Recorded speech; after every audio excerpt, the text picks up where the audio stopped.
Warahmatullahi wabarakatuh. Waalaikumsalam warahmatullahi wabarakatuh. Waalaikumsalam warahmatullahi wabarakatuh. Alhamdulillahi rabbil alamin. Alladzi anzala al-Qur'ana hudan lin-nasi wa bayyinatin minal huda wal furqan. Asyhadu an la ilaha illallah wahdahu la syarikalah wa asyhadu anna Muhammadan abduhu wa rasuluh wa habibuhu wa khatamun nabiyyin wal mab'utsu rahmatan lil alamin. Allahumma salli ala habibina wa syafina wa maulana Abil Qasimil Mustafa Muhammad. Allahumma salli ala Muhammad wa ali Muhammad. Allahumma salli ala Muhammad wa ali Muhammad. Allahumma salli ala Muhammad wa ali Muhammad wa ala alihi wa sahbihi al-mayamin al-muntajabin. Masyiral muslimin, Bapak Ibu, Puan dan Tuan yang sama dimuliakan Allah SWT, kita bersyukur dengan syukur yang setinggi-tingginya karena Allah SWT mempertemukan kita kembali dalam keadaan sehat walafiat. Dan kepada jemaah semuanya perlu kami sampaikan bahwa pertemuan kita pada hari ini adalah secara langsung dari rumahnya salah satu jemaah kita, yaitu Bapak Saban Sulom di Singapura. Jadi sekarang kita ada satu rombongan ke Singapura dan karenanya kita berkumpul bersama dengan beberapa jemaah kita di Singapura, termasuk Ustadz kita, Ustadz Safi yang biasanya juga pakai Zoom. Hari ini beliau hadir bersama dengan kita di tempat ini, begitu juga dengan beberapa jemaah yang lain. Pertemuan kita pada kesempatan kali ini adalah Surat Al-An'am ayat 101 sampai 105. Surat Al-An'am, surat yang ke-6, ayat 101 sampai 105. Dan bersama kita sudah ada Ustadz kita, Ustadz Safri Soleh, dan kita persilakan kepada beliau untuk membacakan kepada kita ayat-ayat Allah Subhanahu wa Ta'ala. Dan Bapak Ibu semuanya yang ingin membaca kitab suci atau mushafnya, dipersilakan membuka mushafnya sendiri atau kitab sucinya. Surat yang ke-6 ayatnya 101 sampai 105. Kemudian Bapak Ibu yang ada bersama dengan kita di tempat ini, supaya handphonenya yang ikut Zoom dimatikan mikrofonnya. Jadi mikrofonnya dimatikan biar tidak feedback. Dan jemaah sekalian, mari kita masuk ke screen dan mempersilakan kepada Ustadz kita, Ustadz Safi Soleh. Ustadz. Sini Ustadz.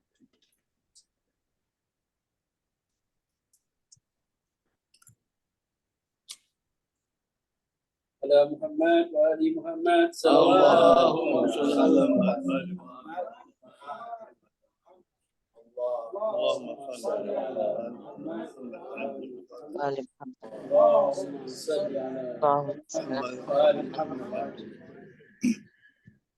Assalamualaikum warahmatullahi wabarakatuh. Waalaikumsalam warahmatullahi wabarakatuh. Alhamdulillah. Syukur kepada Allah Subhanahu wa Ta'ala pada malam yang penuh barakah ini. InsyaAllah kita dapat bertemu dengan Ustaz dan juga akhwat rombongan dari Indonesia dan juga dari Malaysia.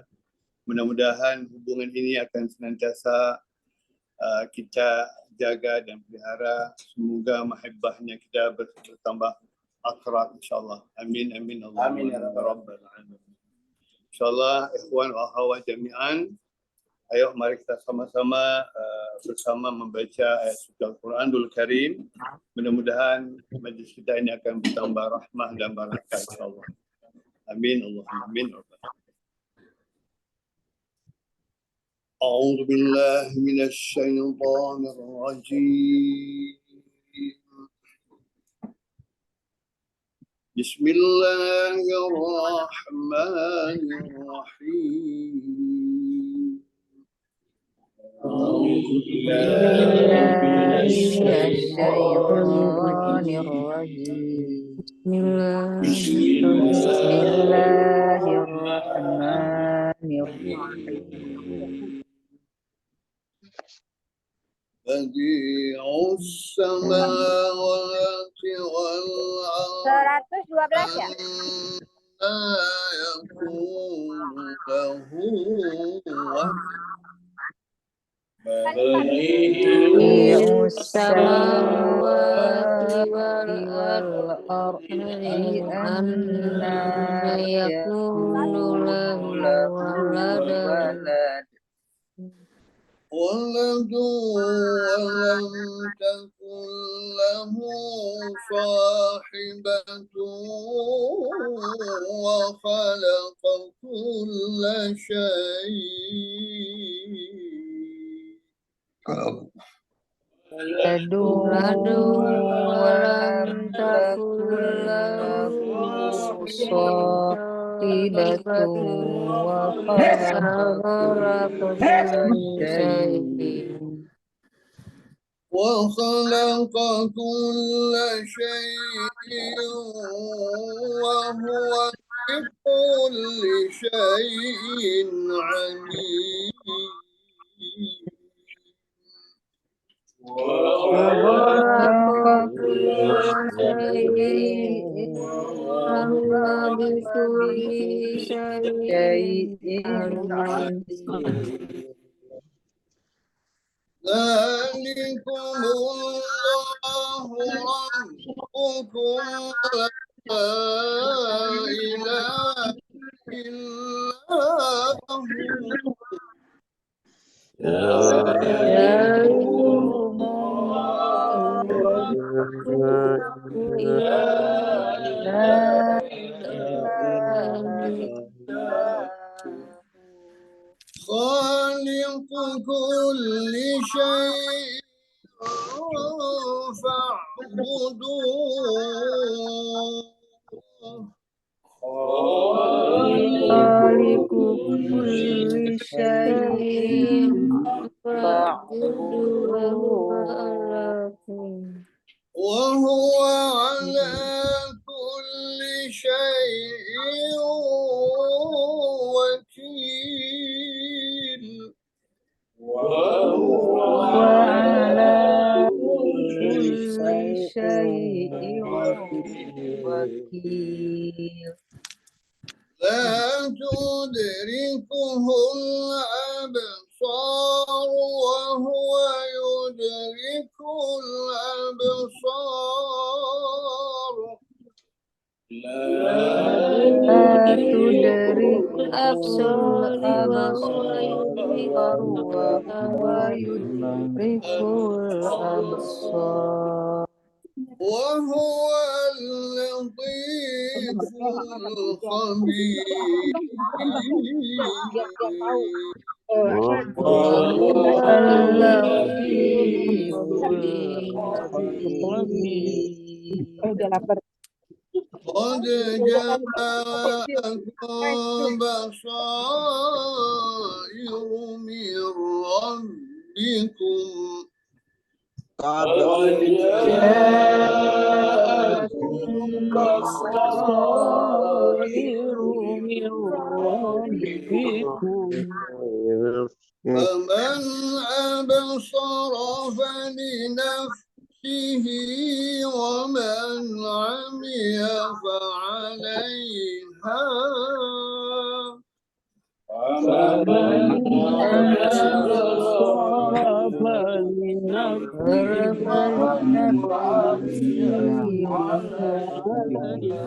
فعليها وما أنا عليكم بحفيظ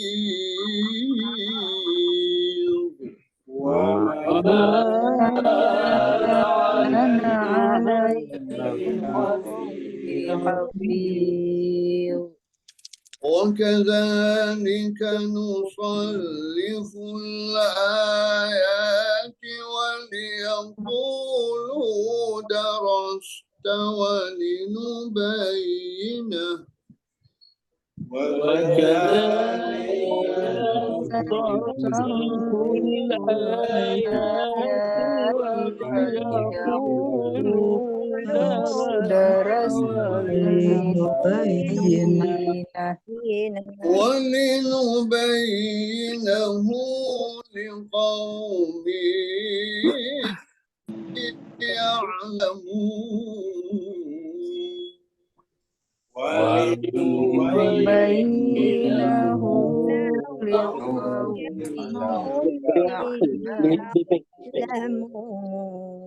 صدق الله العلي العظيم صدق الله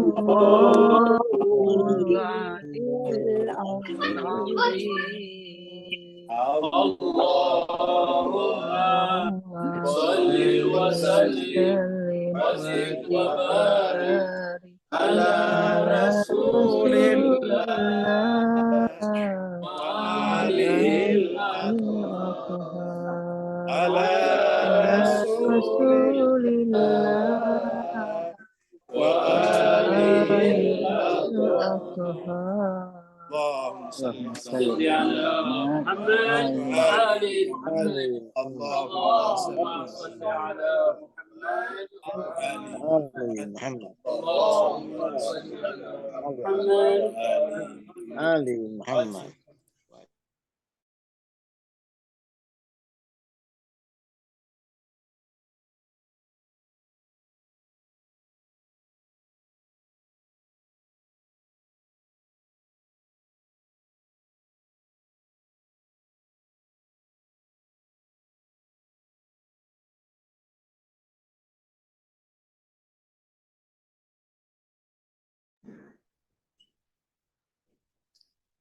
Kita mengucapkan terima kasih kepada Ustaz kita, Ustaz Hafiz Saleh. Semoga Allah SWT menjadikan ayat-ayat yang telah beliau tadi bacakan kepada kita sebagai cahaya memancarkan ke seluruh penjuru. Di dalam surat Musyawarah dikatakan bahwa di akhirat nantinya, pada saat kita melewati titian sirat, ada orang-orang tertentu yang melewati titian sirat dengan cahaya yang memancar. Kita berharap bahwa salah satu di antaranya adalah Ustaz kita tadi, Ustaz Hafiz Saleh. Begitu juga Bapak, Ibu, dan Tuan semuanya yang telah ikut membaca Al-Quran. Semoga juga Allah SWT mencatatkan nama Bapak Ibu semuanya di dalam wilayah orang-orang yang soleh. Kita teruskan surat Al-An'am kita, surat yang ke-6. Surat yang ke-6 adalah Al-An'am. Al-An'am secara bahasa artinya binatang ternak. Surat ini turun di Mekah, maka disebutlah dengan surat Makkiyah. Jumlah ayatnya adalah 165 ayat. 165 ayat, dan tadi kita sudah baca ayat 101 sampai 105. Kita teruskan dan kita review dulu dari ayat 100, baru kita lanjutkan ayat 101 sampai 105. Masyarakat muslimin, kita perlu sampaikan bahwa 5 ayat yang kita baca ini termasuk ayat yang sangat penting. Ayat yang berkaitan dengan ma'rifat kepada Allah Subhanahu wa taala. Ayat yang akan menjelaskan kepada kita bahwa segala sesuatu kita bisa pahami hakikatnya apabila kita melihat dari kacamata Allah Subhanahu wa taala. Kita tidak bisa memahami segala sesuatu hakikatnya kalau kita melihatnya dari hakikat kemakhlukan kita. Karena kita adalah makhluk yang sangat terbatas, yang tidak memiliki kemampuan sampai kepada yang tidak terbatas. Oleh sebab itu, mari kita mengikuti materi kita pada malam hari ini dengan saksama. 5 ayat ini termasuk ayat irfan yang sangat-sangat penting. Kita review dari ayat 100. Allah SWT berfirman di ayat 100, A'udzubillahi minasyaitonirrajim. Bismillahirrahmanirrahim. Wa ja'alu lillahi syuraka al-jinna wa khalaqahum. Ada di antara manusia menjadikan jin-jin itu sebagai sekutu dalam hal menyembah kepada Allah Subhanahu wa taala. Padahal yang namanya jin itu juga ciptaan Allah. Wa khalaqahum artinya Allah juga khaliknya. Allah juga lah yang menciptakan mereka semuanya, yaitu jin-jin tersebut. Wa kharaqu lahu banina wa banatin bighairi alam. Lalu kemudian mereka memberikan istilah, memberikan nama predikat kepada jin tersebut, kepada jin-jin tersebut sebagai anak-anak Allah, anak-anak Tuhan.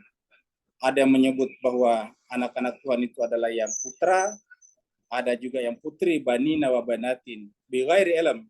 Kata-kata ini menarik, bighairi ilmu, tanpa pengetahuan. Kata bighairi ilm, tanpa pengetahuan artinya apa? Tidak berdasarkan pengetahuan yang benar, tidak berdasarkan akal pikiran, juga tidak berdasarkan dari kitab suci Allah Subhanahu wa taala. Subhana, maha suci Allah. Dalam ayat Al-Qur'an setiap kata-kata subhana menunjukkan bahwa dia ada, yang keberadaannya kita bisa ketahui dari makhluk, tetapi tidak ada satu makhluk yang bisa mewakili dirinya secara sempurna. Maka disebutkan dengan subhana, maha suci Allah. Wa ta'ala amma yasifun, bukan hanya maha suci tetapi mengatasi. Ta'ala itu adalah yang paling tinggi. Kata paling tinggi di sini artinya tidak terjangkau. Jadi yang namanya Allah SWT zatnya tidak terjangkau oleh makhluk apapun juga. Makanya nanti kita lihat di ayat lain ada kata-kata laisa kamitslihi syai'un. Tidak ada yang bisa diserupakan dengan dia. Apa sebabnya? Karena setiap yang serupa kan menunjukkan minimal dua. Setiap yang kita serupakan sesuatu dengannya, berarti yang diserupakan itu minimal mirip dengannya. Tidak persis sama, tetapi mirip. Ada kesamaan. Seperti contohnya kalau tidak pernah melihat misalnya lembu, kerbau, maka kita mengatakan dia mirip dengan sapi. Artinya bahwa sapi bukan lembu, tetapi banyak kesamaannya. Nah, kalau kita mengatakan Tuhan itu punya kemiripan dengan makhluk, berarti ada kesamaannya. Dengan demikian dikatakan tidak boleh ada apapun, sesedikit apapun yang bisa diserupakan dengan dia. Subhanahu wa ta'ala amma yasifun. Sekarang kita masuk pada ayat baru. Ini adalah ayat 100. Ya. Kita bayangkan ketika Allah SWT menciptakan alam semesta. Ya, tadinya tidak ada, lalu kemudian menjadi ada. Kita semuanya jemaah sekalian mengetahui bahwa sesuatu yang tadinya tidak ada, ini berdasarkan akal kita dulu sebelum lihat ayat ini. Berdasarkan akal kita, bahwa kalau ada sesuatu yang tidak ada, tidak mungkin bisa mengadakan dirinya. Karena kalau kita katakan sesuatu itu tidak ada, tapi mengadakan dirinya, ini namanya kontradiksi. Kontradiksi itu artinya tidak bisa ketemu. Apa sebabnya? Bagaimana bisa mengadakan sementara dia tidak ada? Kata mengadakan itu kan kata kerja, fi'il bahasa Arabnya. Ibaratnya bagaimana bisa makan kalau orangnya tidak ada? Bagaimana dia bisa mengadakan, menciptakan dirinya sedangkan dia tidak ada? Jadi kalau dia mengatakan sesuatu yang tidak ada mengadakan dirinya, itu pasti tidak masuk akal. Ya. Kalau bahasa lainnya itu adalah kebodohan paling tinggi namanya.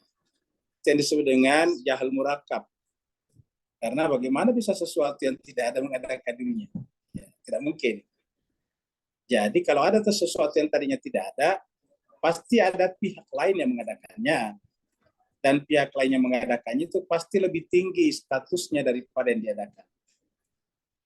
Dengan demikian, kalau kita mengatakan bahwa alam semesta tadinya tidak ada, dan seluruh ilmuwan sekarang berpendapat seperti itu, terutama ahli ilmu fisika, berarti bahwa sebetulnya ada faktor luar yang mengadakannya. Dan satu-satunya yang bisa dijangkau oleh akal kita, faktor luar yang mengadakannya itu adalah yang berada di luar sifat-sifat yang diadakan. Yang kedua, kenapa bisa diadakan? Karena yang mengadakan itu sudah mengada dengan sendirinya. Kalau dia diadakan juga, tentu kita bertanya lagi siapa yang mengadakannya. Tidak akan habis namanya. Kalau istilah akalnya itu, istilah filsafatnya terjadi namanya mata rantai tidak terputus. Terjadi namanya daur. Tidak habis-habisnya. Maka artinya semua yang diadakan ini pasti ada yang mengadakannya, dan yang mengadakan itu tidak lagi diadakan. Kenapa tidak diadakan? Karena dia ada dengan sendirinya. Dia ada dan tidak pernah terkena kata ada. Jadi dialah yang ada yang asli. Yang lain itu adanya adalah ada duplikat saja. Ada imitasi saja. Ada fotokopi saja. Ada apa kita sebut dengan bayangan saja. Mari kita lihat ayat ini. Badi'us samawati wal ardh. Dialah yang memulai penciptaan langit dan bumi. Badi' ini biasa kita, kata-kata badi ini terkenal di masyarakat kita, tapi biasanya kaitannya dengan istilah-istilah atau hal-hal yang tidak ada pada zaman Nabi. Muncul namanya bid'ah. Jadi ada bid'ah. Jadi bid'ah itu satu asal kata dengan badi'. Jadi bid'ah itu adalah sesuatu yang tidak ada pada zaman Nabi, baru dibuat. Itu definisinya saudara-saudara kita dari kaum Salafi. Jadi kalau bid'ah berarti tadi tidak ada pada zaman Nabi, baru dibuat. Setelah dibuat, diadakan, maka disebut dengan bid'ah. Nah, jemaah sekalian serbagi, ayat ini menjelaskan bahwa alam semesta tadinya itu tidak ada. Karena tidak ada, pasti ada yang mengadakannya. Maka kata-kata badi artinya dialah yang mengadakan pertama kali as-samawati wal ardh, langit dan bumi. Jadi langit dan bumi tadinya tidak ada. Maka dialah badi'us samawati wal ardh. Dialah yang mengadakan pertama kali langit dan bumi. Anna yakunu lahu waladun. Karena dia memulai penciptaan langit dan bumi, termasuk nanti manusia, karena langit, bumi, kemudian air laut, air hujan, tumbuh-tumbuhan, kemudian hewan-hewan, akhirnya kita manusia muncul. Karena Allah menciptakan semuanya, maka bagaimana mungkin Allah untuk punya anak, dia harus menikah misalnya, atau punya pasangan, punya sahibatun. Sedangkan untuk menciptakan sesuatu tidak butuh sahabat, tidak butuh pasangan, tidak butuh istri. Kita manusia butuh istri karena kita tidak bisa membuat anak tanpa istri. Tidak bisa membuat manusia dari tidak ada menjadi ada. Karena Allah bisa membuat sesuatu yang tadinya tidak ada menjadi ada, ya tidak perlu dia beristri, tidak perlu punya pasangan, tidak perlu punya sahabat. Jadi untuk apa? Jadi pernyataan bahwa Tuhan itu punya pasangan dan karenanya dia punya anak, ini adalah sebuah pernyataan yang keliru. Maka dikatakanlah di sini, dialah yang memulai penciptaan langit dan bumi yang tadinya tidak ada, maka bagaimana mungkin dia mempunyai anak? Bagaimana dia mempunyai anak? Kalau mempunyai anak kan harus ada istrinya, harus ada pasangannya.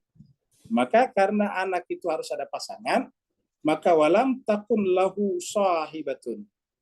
Walam takun lahu sahibatun. Dan dia tidak memiliki sahabat. Sahabat itu artinya sahabat perempuan, pasangan. Di sini kata-kata sahibatun pakai tamar buto menunjukkan sahabat perempuan, sahabat, ya, pasangan.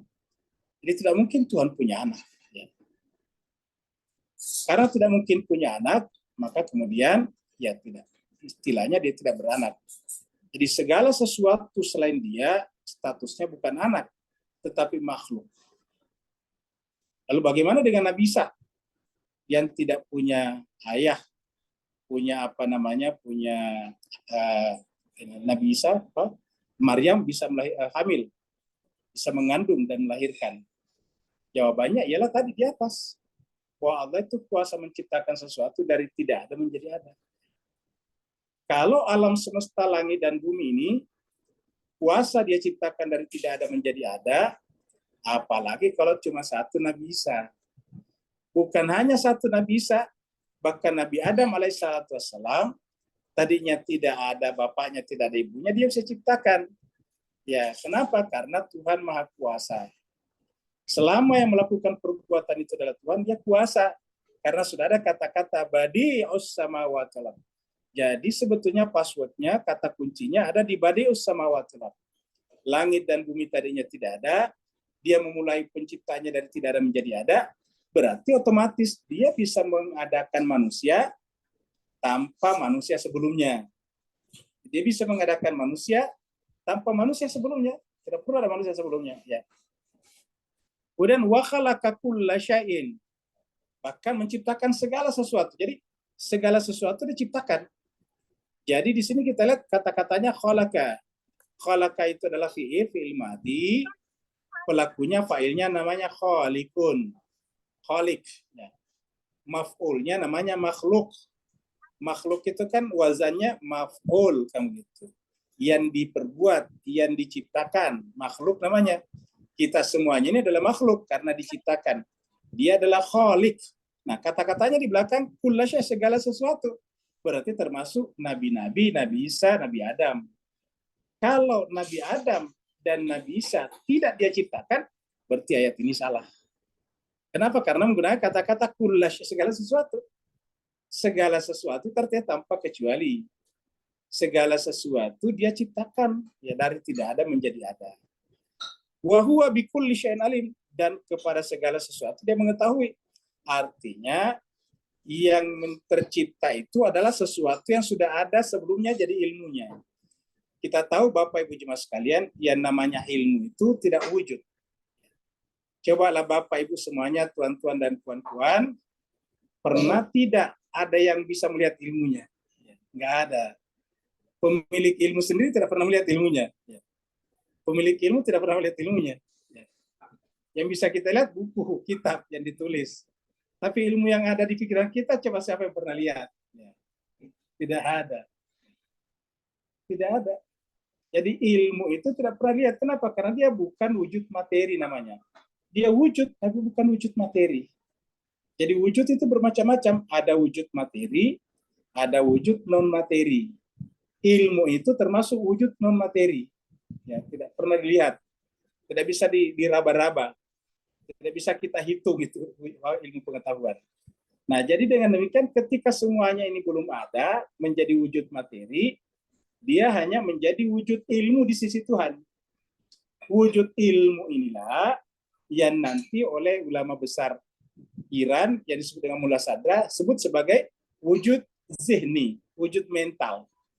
Karena namanya ilmu itu di mental kita, ya di benak kita. Jadi disebut dengan istilah bahasa Arabnya wujud zihni. Sedangkan wujud yang material ini disebut dengan wujud khariji. Jadi ada wujud zihni, ada wujud khariji. Misalnya kita punya ilmu, terus kemudian ditulis dalam bentuk buku.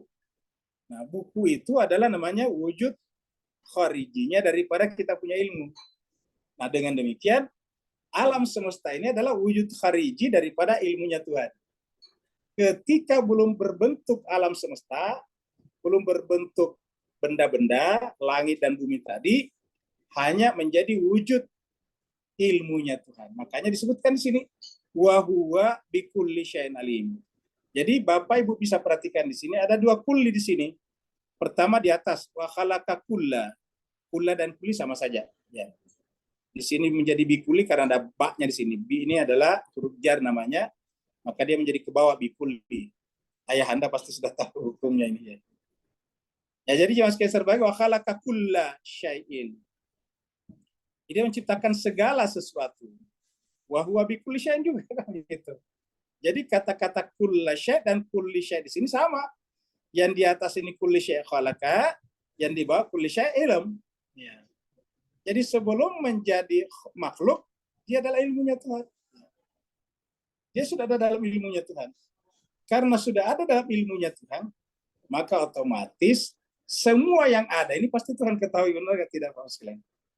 Kalau ada sesuatu yang Tuhan tidak ketahui atau tidak ada dalam ilmunya Tuhan, kan berarti bahwa ada sesuatu yang tercipta yang bukan ilmunya Tuhan. Kalau ada sesuatu yang tercipta bukan ilmunya Tuhan, terus dari mana kamu gitu? Ini membingungkan dan tidak masuk akal. Berarti kan ada Tuhan lain dan itu tidak bisa diterima. Nah, jadi ini kita lihat ayat pembandingnya di sini, ya.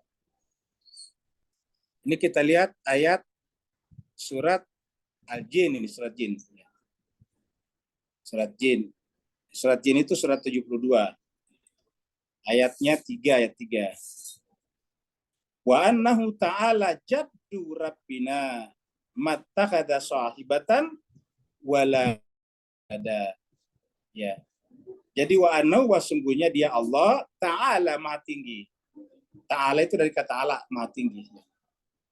Jadi kalau kata ta'ala itu artinya tingginya tak terjangkau oleh makhluk. Ta'ala. Jadi sungguhnya dia Allah Ta'ala jaddu Rabbina, kebesaran Tuhan kami. Jaddu itu sesuatu yang wujud Tuhan itu tak terjangkau. Jadi kalau kita artikan jadu ini sebagai kebesaran atau wujud Tuhan, artinya bahwa wujud Tuhan itu, kebesaran Tuhan itu tak terjangkau oleh apapun. Hanya satu yang kita bisa ketahui, bahwa pasti dia ada. Dari mana kita tahu kalau dia ada? Ya tidak mungkin ada alam semesta kalau tidak ada yang mengadakannya tadi. Ya, pasti dia ada. Terus bagaimana wujudnya? Ya kita tidak tahu. Kok bisa ya? Ilmu saja tadi kita tidak tahu bagaimana wujudnya. Ilmu itu ketika berada dalam pikiran kita, kita tidak tahu wujudnya. Nanti keluar itu dalam bentuk tulisan baru ada wujudnya. Wujud apa? Wujud misalnya ada subjek, subjek, ada predikat misalnya kan begitu. Ada kalimat, ada kata-kata, ada kalimat, ada paragraf, ada lembaran, dan kemudian ada buku. Tapi waktu di pikiran apakah berbentuk buku? Tidak. Sama sekali tidak. Nah, dengan demikian ketika berada dalam pikiran kita, wujud itu benar-benar tak terjangkau. Tapi dia ada. Buktinya semua kita mengerti ada ilmu. Ya. Jadi dikatakan wa annahu ta'ala jaddu rabbina mattakhadha sahibatan wala walada. Karena wujudnya Tuhan itu tak terjangkau tingginya, tak terjangkau kebesarannya, maka tidak perlu dia punya sahabat. Tidak perlu punya sahabat. Karena kalau dia perlu sahabat, berarti dia juga tidak sempurna. Dia kesepian kalau tidak punya sahabat. Kesepian itu kan kekurangan. Kita kesepian kalau tidak ada teman kita, karena kita memang kurang. Ya. Tapi kalau Tuhan juga kesepian, ya berarti kan dia bukan Tuhan, tidak sempurna. Jadi dia tidak butuh sahabat. Dan karena tidak butuh sahabat, walau dia tidak butuh anak juga, putra juga. Ya. Jadi saya kira clear ini penalarannya Al-Quran. Ya. Penalaran Al-Quran itu jelas. Dan penalaran inilah nanti yang membantu kita untuk memahami tadi hakikat Tuhan, kaitannya dengan makhluk, kaitannya dengan kita. Coba kita lihat lagi ayat-ayat selanjutnya ya. Kita lihat ayat 102. Ayat 102. Zalikumullahu rabbukum. Jadi yang tak terjangkau tadi wujudnya itu, kebesarannya, keberadaannya. Saya kira kalau di Malaysia, Singapura kata wujud ini paling gampang, karena kalau saya dengar berita juga pakai wujud juga mereka di sini. Ya. Kalau di Indonesia itu kata wujud jarang dipakai sebetulnya, hanya kita bahas dalam bahasa filsafat. Tapi dalam kehidupan sehari-hari nggak dipakai wujud. Mereka menggunakan kata ada. Jadi jarang dipakai kata wujud. Nah, jadi kata wujud itu sama dengan Indonesia dengan kata ada. Jadi dia ada, dia wujud. Nah, karena wujudnya itu tak terjangkau tinggi sekali, artinya tidak terjangkau oleh makhluk, itulah Tuhan. Zalikumullah rabbukum. Itulah Allah rabbukum, Tuhan kalian. Jadi kalau ada yang tidak seperti itu bukan Tuhan. Ya. Dan kalau ada samanya bukan Tuhan juga. Karena kalau ada samanya berarti bukan ta'ala, bukan mati kan, ada samanya. Ada selevelnya. Ada setingkat dengannya, ya. Seperti itu. Sebetulnya jemaah sekalian, yang namanya setingkat ini bukan hanya Tuhan ya. Dalam kehidupan bernegara juga tidak mungkin ada satu negara dua raja. Ya. Nggak ada negara dua rajanya. Nggak ada republik dua presidennya. Ya. Singapura cuma satu presidennya, Indonesia cuma satu presidennya. Malaysia cuma satu rajanya, Saudi cuma satu rajanya, Inggris cuma satu rajanya. Jadi di mana-mana begitu. Ya. Bahkan mohon maaf, sampai pada tingkat yang buruk sekalipun, seperti perampok, cuma satu kepala perampok. Yang nggak mungkin dua kepala perampok. Jadi sangat-sangat gampang sebetulnya memahami ini. Ya, bahwa tidak mungkin ada dua Tuhan. Karena akal kita dan kenyataan sosial kita, realitas sosial kita, tidak pernah ada dua hal yang sama dalam satu organisasi atau satu komunitas. Ya. Maka oleh sebab itulah yang tunggal, yang satu, yang ta'ala itu maha tinggi dan tak terjangkau. Itulah zalikum, itulah Allah rabbukum, Tuhan kalian. Jadi namanya Allah bagi kita itu tak terbayangkan. Jadi kalau ada yang mengatakan saya bisa membayangkan Tuhan, itu pasti keliru. Pasti bukan itu rabbukum, ya. Pasti bukan itu Tuhan kalian. Karena Tuhan kita itu tidak terjangkau. Makanya diformulasilah, dibikinlah formula bahwa namanya zatnya Tuhan itu hanya kita tahu bahwa dia ada. Satu. Yang kedua, adanya pasti tunggal. Apa artinya tunggal? Tidak tersusun, tidak murakkab. Karena kalau dia tersusun, berarti didahului oleh penyusunnya. Ya kan begitu.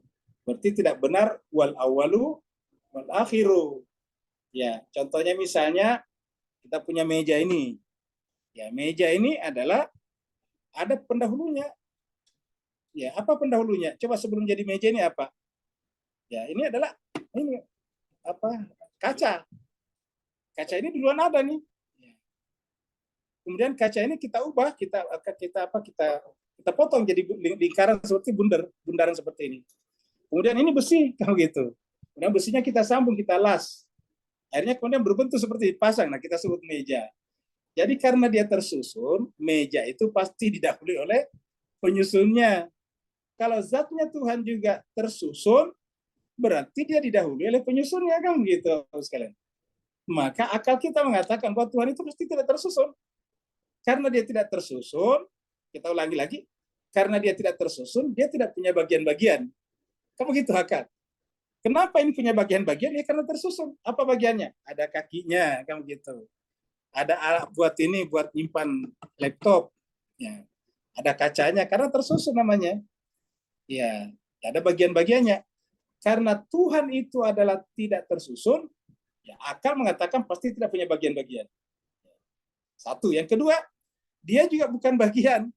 Ya, misalnya kaki, kamu gitu. Dia bagian daripada meja. Karena kalau kaki ini adalah bagian, ada lebih tinggi dari dirinya, yaitu keseluruhan. Kan bagian itu ada lebih tinggi dari dirinya, kan keseluruhan. Ya. Jadi ulangi, keseluruhan itu lebih tinggi daripada sebagian.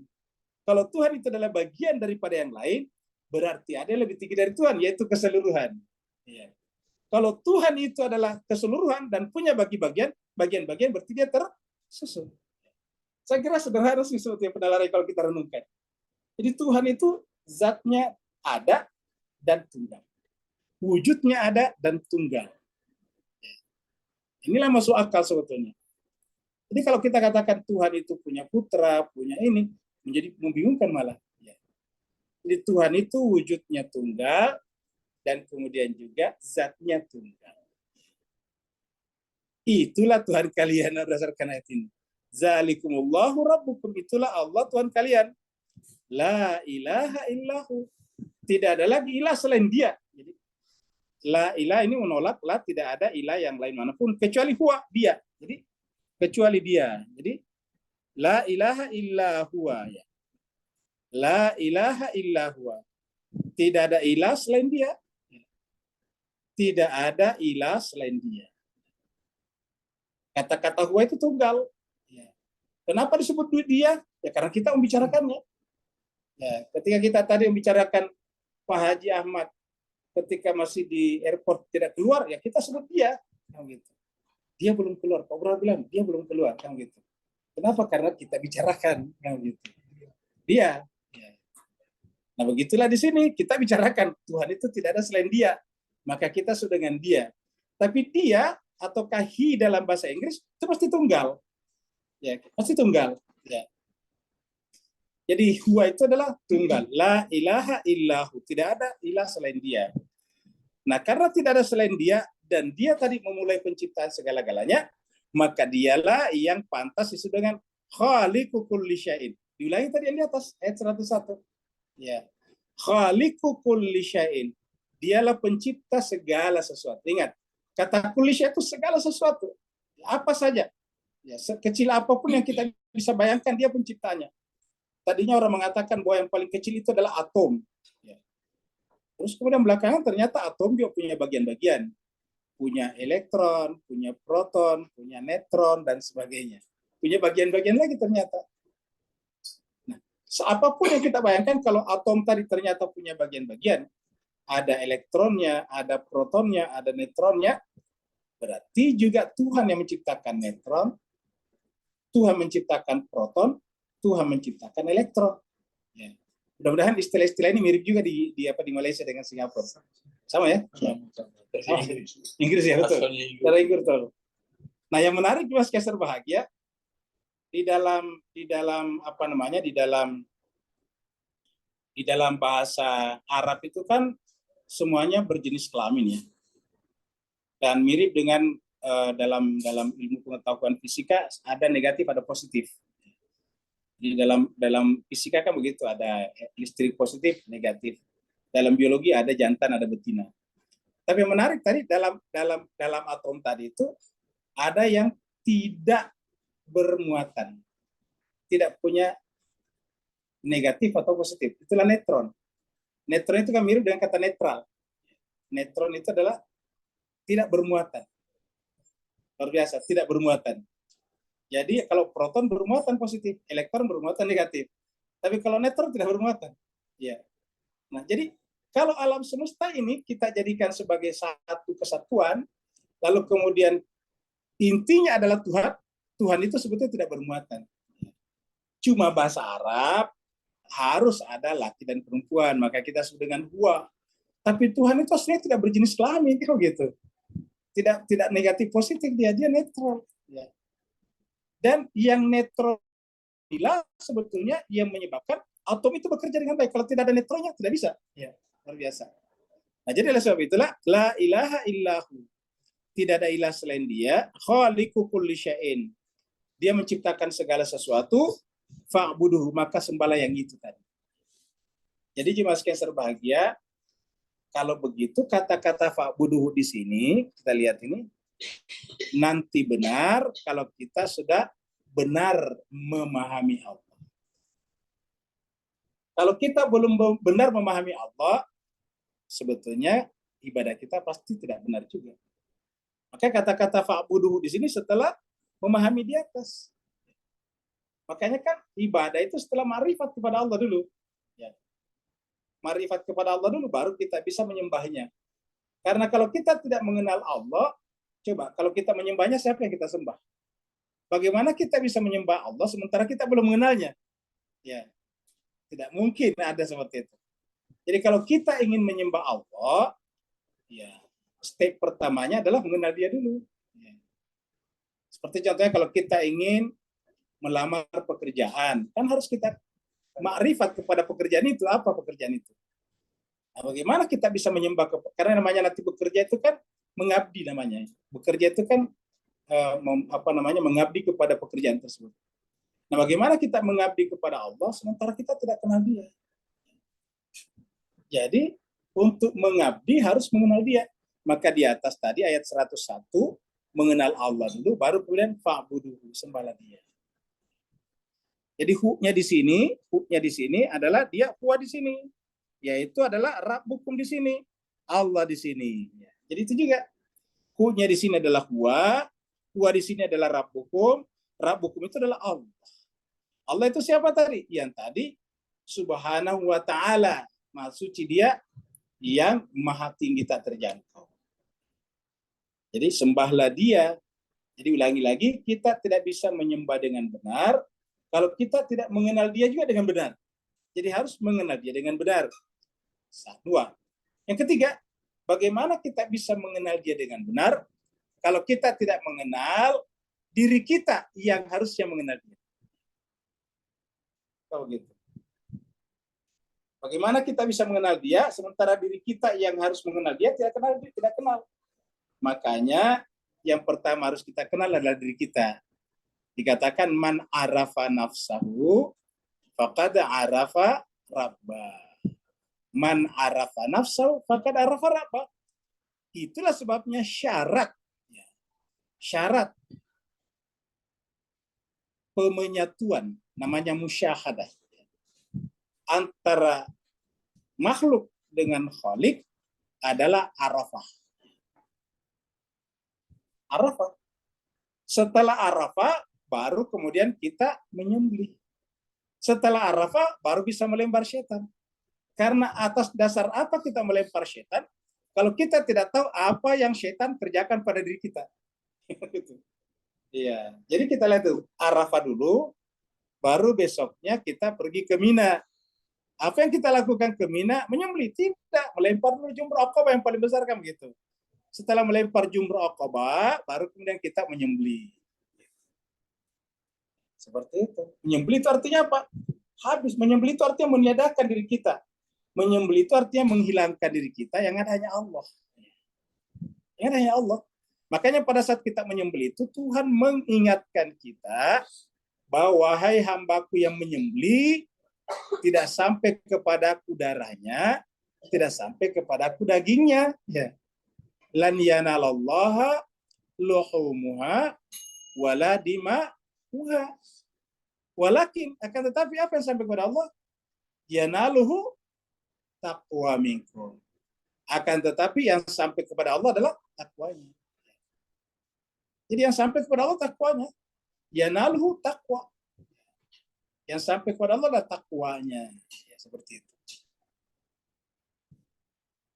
Kita lihat seperti itu. Apa itu artinya takwanya? Takwa itu adalah hilangnya, ya, fananya hamba yang menyembah ke dalam khalik yang disembah. Sehingga yang ada hanya satu tadinya.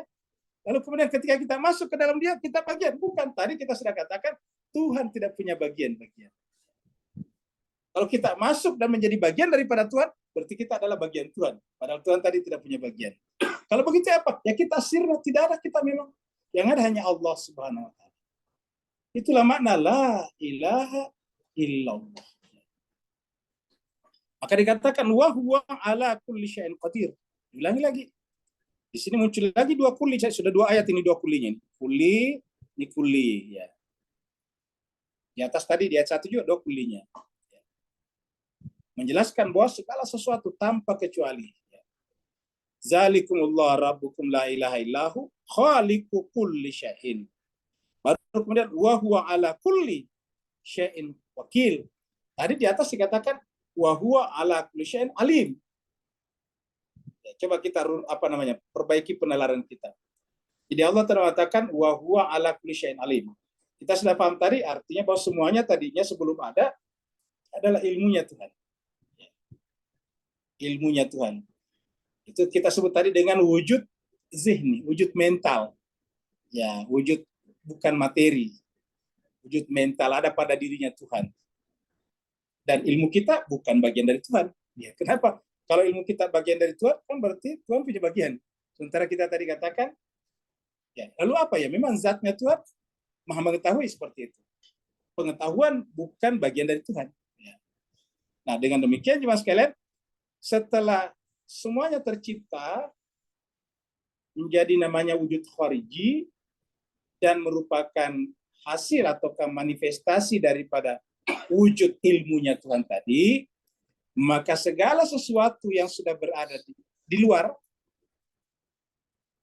dia tetap tidak pernah berpisah dengan Tuhan. Jadi segala sesuatu yang ada ini, tadi kalau kita lihat atom ada neutron, proton, elektron, dan semuanya ini tidak pernah terpisah dengan Tuhan. Ketidakterpisahan segala sesuatu dengan Tuhan. Itulah yang disebut dengan wa huwa ala kulli syai'in wakil. Jadi ketika Allah menciptakan sesuatu tadi, dia tidak terlepas dari dirinya. Ya. Kalau misalnya saya bikin laptop, setelah laptop saya bikin kan terpisah dengan saya ya. Dibeli orang, saya nggak tahu di mana lagi. Saya tidak tahu di mana lagi laptop itu. Misalnya Jepang atau Jepun bikin mobil, kereta. Kita beli, si Jepangnya nggak tahu itu mobil sudah di mana, kereta sudah di mana. Ya. Tapi kalau Tuhan tidak begitu. Apapun yang telah diciptakan Tuhan, sekecil apapun, tidak pernah terpisah dengan Tuhan. Itu yang disebut dengan wa huwa ala kulli syai'in wakil. Tuhan adalah pemegangnya.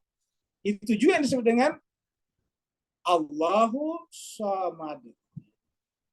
Semuanya bergantung kepada Tuhan. Jadi kalau dari dia semuanya bergantung kepada Tuhan, kebergantungan segala sesuatu kepada Tuhan ini namanya wakilun. Allah adalah wakilnya, tempat bergantungnya. Jadi artinya apa jemaah sekalian? Tidak ada satu pun yang lepas daripada Tuhan. Jadi dengan demikian apapun yang kita lihat, misalnya kita melihat air ini masih bisa diuraikan. Kita lihat ini air masih bisa diuraikan. Caranya bagaimana? Caranya misalnya dipanaskan, dia akan menjadi uap. Terurai namanya. Begitu menjadi uap, terurai menjadi hidrogen dan oksigen. hidrogen dan oksigen. Oh, terurai. Ya, seperti itu. Ini semester terurai ternyata kalau kita lepaskan ini. Nah, ketika misalnya kita uraikan segala sesuatunya, maka segala sesuatu itu tidak akan pernah bisa tanpa dia. Jadi sekecil apapun segala sesuatu yang kita sudah uraikan pun selalu bersama Allah. Jadi apa maknanya di sini jemaah sekalian? Kalau kita sudah paham ini dengan benar dan kita sudah sampai pada tingkatan ma'rifat seperti ini, inilah yang disebut dengan zikir batin. Inilah yang disebut dengan zikir khafi. Tidak kelihatan lagi. Kalau kita mengucapkan subhanallah, subhanallah dengan mulut, dengan suara, itu namanya zikir zahir, zikir jahar. Ya, kan ada zikir jahar, kedengaran. Ada orang yang zikir jahar tapi hatinya beda kan begitu. Misalnya kita mengatakan subhanallah, tapi hati kita wan begitu. Ada seperti itu. Ya? Kedai. Jadi itu zahir beda dengan batin kan. Nah, tapi kalau kita sudah sampai pada batin, walaupun yang kita bicarakan air, sebetulnya yang kita maknai adalah Allah. Karena tidak ada satu pun juga yang berdiri sendiri tanpa Allah. Karena wa huwa ala kulli syai'in wakil. Segala sesuatu adalah Allah. Nah, inilah jemaah sekalian sebagai hakikat zikir sebetulnya. Apapun yang kita saksikan itu adalah Allah Subhanahu. Dan kalau kita sudah melihat dengan cara seperti ini, satu, kita tidak akan memboros. Kita menghormati. Apapun yang kita saksikan itu pasti bermanfaat. Tidak ada yang sia-sia. Al-Quran mengatakan surat Al-Imran, ma khalaqta hada batil. Tidak ada satupun yang batil. Semuanya adalah kebenaran. Lawannya batil itu al-haq. Jadi semuanya adalah al-haq. Al-haq itu Allah. Tidak lagi yang batil. Jadi jemaah sekalian, kalau kita melihat dengan cara seperti ini, tidak pernah lagi ada amarah terhadap makhluk. Kita melihat semut, kita marah, nggak perlu. Semut juga adalah manifestasi daripada Allah. Luar biasa. Kita menyaksikan apa saja dari Allah sebetulnya. Dan kita tidak perlu takut mati. Karena hidup dan mati manifestasi daripada Allah. Tidak ada bedanya. Makanya kan mati dan hidup itu ciptaan Allah. Alladzi khalaqal mauta wal hayat. Jadi al-maut dan al-hayat itu adalah ciptaan. Karena alladzi khalaqa. Khalaqa kan berarti fa'ilnya khalik. Dialah khaliknya mati dan khaliknya hidup. Berarti mati juga makhluk ternyata. Luar biasa. Jadi kalau kita hidup, kita makhluknya. Kita mati pun, kita makhluknya. Jadi kenapa mesti kita takut mati? Hidup dan mati kita adalah makhluknya. Alladzi khalaqal mauta wal hayata liyabluwakum ayyukum ahsanu amala. Wa huwa ala kulli syai'in wakil. Dialah segala sesuatu. Kita ada lagi sini bandingannya. Adalah surat Ar-Ra'd. Allah berfirman, Qul, katakanlah Muhammad. Di surat Ar-Ra'd ini surat 13 ayatnya 16. Qul, katakanlah, man rabbus samawati wal ardh. Siapakah Tuhannya langit dan bumi? Siapakah Tuhannya langit dan bumi? Qul, katakanlah Allah, Allah. Qulillah, Allah. Tadi di atas, zalikumullah rabbukum. Qul, katakanlah, afattakhadtum min dunihi auliya. Katakanlah, apakah pantas kalian mengambil min duni selain daripada dia auliya, wali? Afattakhadtum min dunihi auliya. Apakah kalian pantas menjadikan sebagai wali selain dia? Jadi wali kita adalah Allah. Kalau ada manusia yang kita jadikan sebagai tempat berwali, karena Allah telah memilih dia sebagai wakilnya kepada kita untuk berwilayah kepadanya. Dengan demikian wali yang benar adalah wali yang ditunjuk oleh Allah. Kalau wali tidak ditunjuk oleh Allah, tidak disebut dengan waliullah. Kan dikatakan qulillah afattahastum qul afattahtum min duni auliya la yamlikuna li anfusihim naf'an wala darra. Segala sesuatu selain daripada Allah la yamlikuna tidak memiliki kuasa. li anfusihim terhadap diri mereka, baik dalam keadaan bermanfaat ataupun mudarat. Jadi mudarat dan manfaat itu adalah bukan dari kita. Contohnya tangan kita bermanfaat untuk menulis. Apakah ini dari kita? Tidak. Kita lahir sudah begini tangan kita. Bukan kita yang membuat tangan kita begini. Ya. Coba kalau tangan kita tidak terpisah-pisah begini, menjadi begini, apakah kita bisa menulis? Nggak bisa. Jadi yang berikan manfaat ini Allah SWT. Coba kita lihat. Mata kita, begitu kita lahir sudah seperti mata kita. Begitu kita membuka langsung bisa melihat. Ya. Apakah kita yang memberikan manfaat kepada mata kita? Bukan.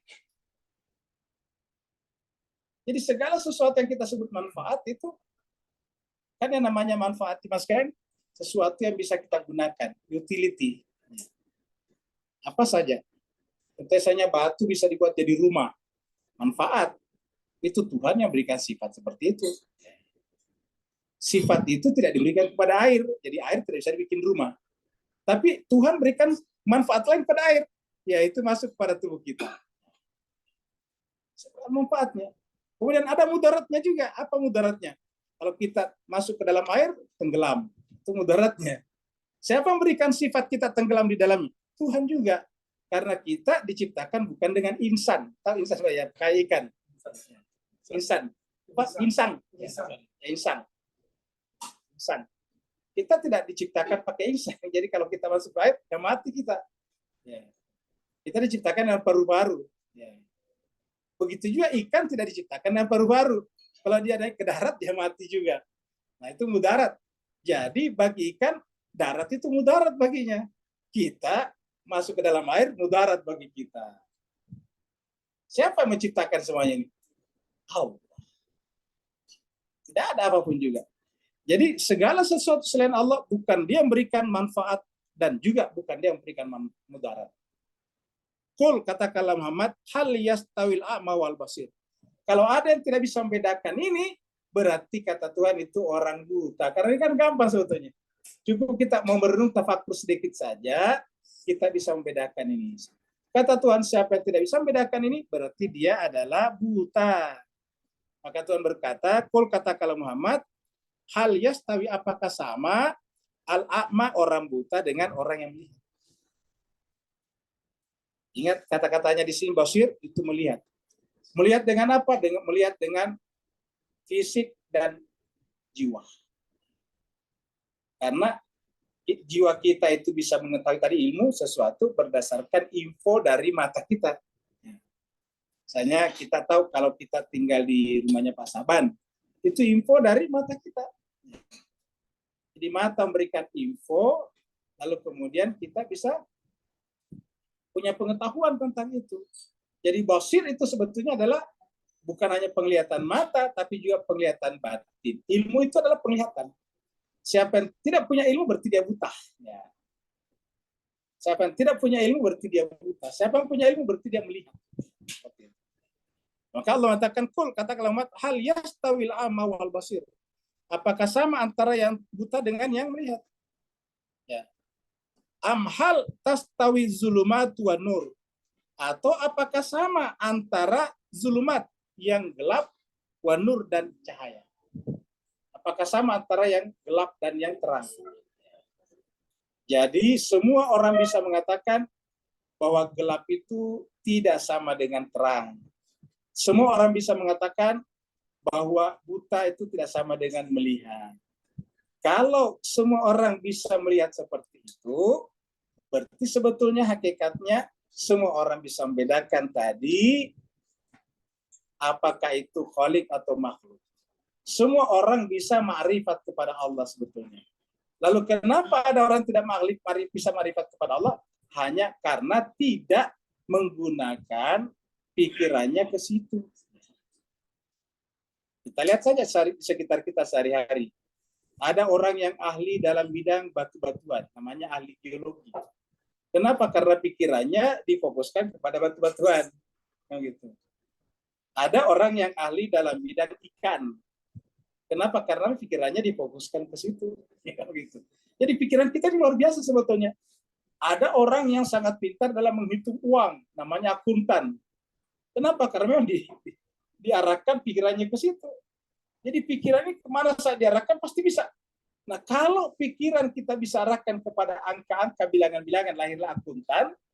Kalau pikiran bisa diarahkan kepada batu-batu, lahirlah ahli geologi, geolog. Kalau pikiran bisa diarahkan kepada ikan, lahirlah misalnya ahli perikan. Kalau pikiran bisa diarahkan kepada cahaya, lahirlah misalnya ahli fisika. Masa iya tidak bisa diarahkan kepada pencipta segala sesuatunya? Bahkan lebih gampang sebetulnya. Kalau kita mengarahkan pandangan pikiran kita kepada batu, kita tidak tahu yang namanya ikan. Kalau kita arahkan pikiran kita kepada ikan, kita tidak tahu namanya batu. Benar? Tapi kalau kita arahkan pikiran kita kepada Allah, kita tahu segala sesuatu. Karena segala sesuatu hakikatnya adalah Dia. Karena apa tadi? Dia katakan tadi, khaliqu kulli syai'in. Ala kulli syai'in alim. Ala kulli syai'in wakil. Ala kulli syai'in qadir.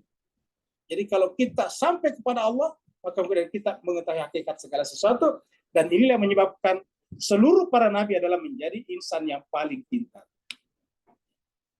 Jadi kalau ada yang mengatakan bahwa nabi ditanya bagaimana caranya mengawinkan kurma, kan ada tuh hadisnya. Dan ada yang mengatakan bahwa nabi ditanya, ya Rasulullah, bagaimana caranya mengawinkan kurma supaya berbuah? Kata Nabi, kamu yang lebih tahu dari saya. Antum alamu bi umuri dunia, enggak begitu jawabnya. Antum alamu, kamu lebih tahu urusan dunia. Lah, masa Nabi seperti itu? Ya. Nah, jadi artinya Nabi ternyata tidak mengetahui segala sesuatu. Padahal siapa yang ma'rifat kepada Allah, dia akan mengenal segala sesuatu. Karena segala sesuatu rahasianya pada Dia. Kamu gitu coba sekalian. Ya. Rahasianya ada pada Dia. Ya. Kalau kita sudah tahu rahasianya, semua kita tahu. Bapak, Ibu, tuan-tuan dan puan-puan mungkin tahu kalau di Indonesia sekarang itu ada masalah besar, yaitu data nasional itu dihack, ada hacker kan? Itu di Indonesia tuh. Ya, negara sebesar Indonesia bisa kan itu datanya seluruh negara bisa dihack kan begitu. Kan berarti negara ini tidak begitu berhati-hati ya, bisa dihack. Ketika dihack itu data, di sana namanya ada PDN, Pusat Data Nasional. Pusat Data Nasional. Jadi semuanya terpusat. Termasuk imigrasi semua. Kalau kita seperti tadi masuk ke Singapura kan, kita cuma masukkan begini paspor kita kan langsung terbaca. Karena kan ada datanya tuh, ada linknya kemana-mana kan, ya terkoneksi online kemana-mana. Nah kalau data itu kemudian hilang kan nggak bisa. Nah itu kemarin di Jakarta Pak, waktu datanya dihack, itu Pak tidak bisa berfungsi itu yang online. Akhirnya orang itu manual, satu-satu ditanya, satu-satu dilihat. Sampai untuk imigrasi saya bisa antri, bisa antri sampai 3 jam. 3 jam. Untungnya ada untungnya. Untuk imigrasinya Indonesia ada backup datanya. Jadi cepat pulih. Tapi banyak di Indonesia yang tidak punya backup data. Luar biasa. Dia punya backup data. Nah, untuk apa kita ceritakan ini? Satu, itu data seluruhnya, imigrasi, kependudukan, semuanya ada. Pendidikan, polis juga ada semua di situ, Pak. Tentara Indonesia ada semua di situ. Semua negara. Semua, Pak. Itu kan makanya kan rahasia tentara Indonesia ketahuan itu ya. Diambil polisi Indonesia. Ya. Diambil dari situ. Dan itu ditutup itu siapa namanya sama si hacker. Ya. Dan hacker hanya punya satu kuncinya dan dia pegang. Kalau kuncinya kita ketahui, seluruh terbuka. Ya. Kalau kuncinya passwordnya kita tahu, kan diganti passwordnya itu sama si hacker tuh, maka semua kita tahu. Tapi kalau kita tidak diberi ketahuan itu passwordnya, ya sampai kiamat tidak akan bisa terbuka itu data. Jadi artinya apa Pak sekalian? Kalau kita mempelajari data itu satu persatu itu lama. Tapi begitu kita memiliki passwordnya, semuanya terbuka. Nah begitulah dengan ma'rifat kepada Allah. Ma'rifat kepada Allah adalah password dari segala sesuatu. Begitu kita bisa bongkar itu passwordnya, ya, maka berarti seluruh rahasia langit dan bumi, lahir dan batin, kita mengetahuinya. Betul. Dan itulah yang terjadi para nabi dan rasul. Itulah yang terjadi pada Nabi dan Rasul. Nah, dikatakan amhal tastawi zulumat wan nur. Am ja'alu lillahi syuraka'a khalaqahum khalaqu ka khalqihi. Apakah ataukah mereka menjadikan bagi Allah sekutu? Apakah pantas kita menciptakan bagi Allah sekutu? Khalaqu padahal Allah yang menciptakan semuanya. Ka khalqihi seperti yang dia inginkan ciptaannya. Fatasyabahal khalqu alaihim. Maka ciptaan Allah itu bisa serupa dengan sesama ciptaan. Tapi dia dengan ciptaannya tidak mungkin serupa. Qul katakanlah Muhammad, Allahu khaliqu kulli syai'. Katakanlah jawablah Muhammad, Allah yang menciptakan segala sesuatu. Diulangi lagi, khaliqu kulli syai'. Wa huwal wahidul qahhar. Dan dia adalah al-wahid dan al-qahhar. Dia adalah yang satu dan yang maha kuasa, maha perkasa atas segala-galanya. Kita kembali lagi ke sini. Nah, sekarang jemaah sekalian berbahagia, kita lihat ayat yang paling penting 103. Jadi Bapak Ibu sekalian kalau ingin tahu rahasia-rahasia Tuhan dalam Al-Quran, terutama tadi irfannya, itu kan ada nanti kita lihat di surat lain seperti di dalam surat Musyawarah nanti kita lihat. Kita lihat ini surat Al-An'am ayat 103. Jadi ingat, Al-An'am 103. Kita lihat ini Al-An'am 103. Ini surat Al-An'am 103. Ini kita ambil gambar mata. Karena mata itu kecil seperti Bapak bisa lihat ya, mata kita seperti ini. Mata kita cuma seperti ini, seperti kelereng. Tapi dia bisa menjangkau seluruh alam semesta. Alam semesta masuk di pikiran kita melalui mata seperti ini.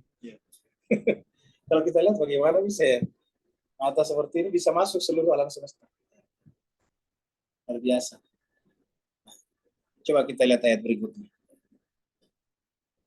La tudrikuhul absar. U-nya ini adalah dia. U ini adalah Allah. Al-absar tadi kita lihat ini pandangan zahir dan batin. Di pandangan zahir tadi melalui mata. Kata-kata al-absar di sini sebetulnya mencakup seluruh panca indera. Kemudian juga batin kita. Jadi panca indera dan batin kita, pikiran kita.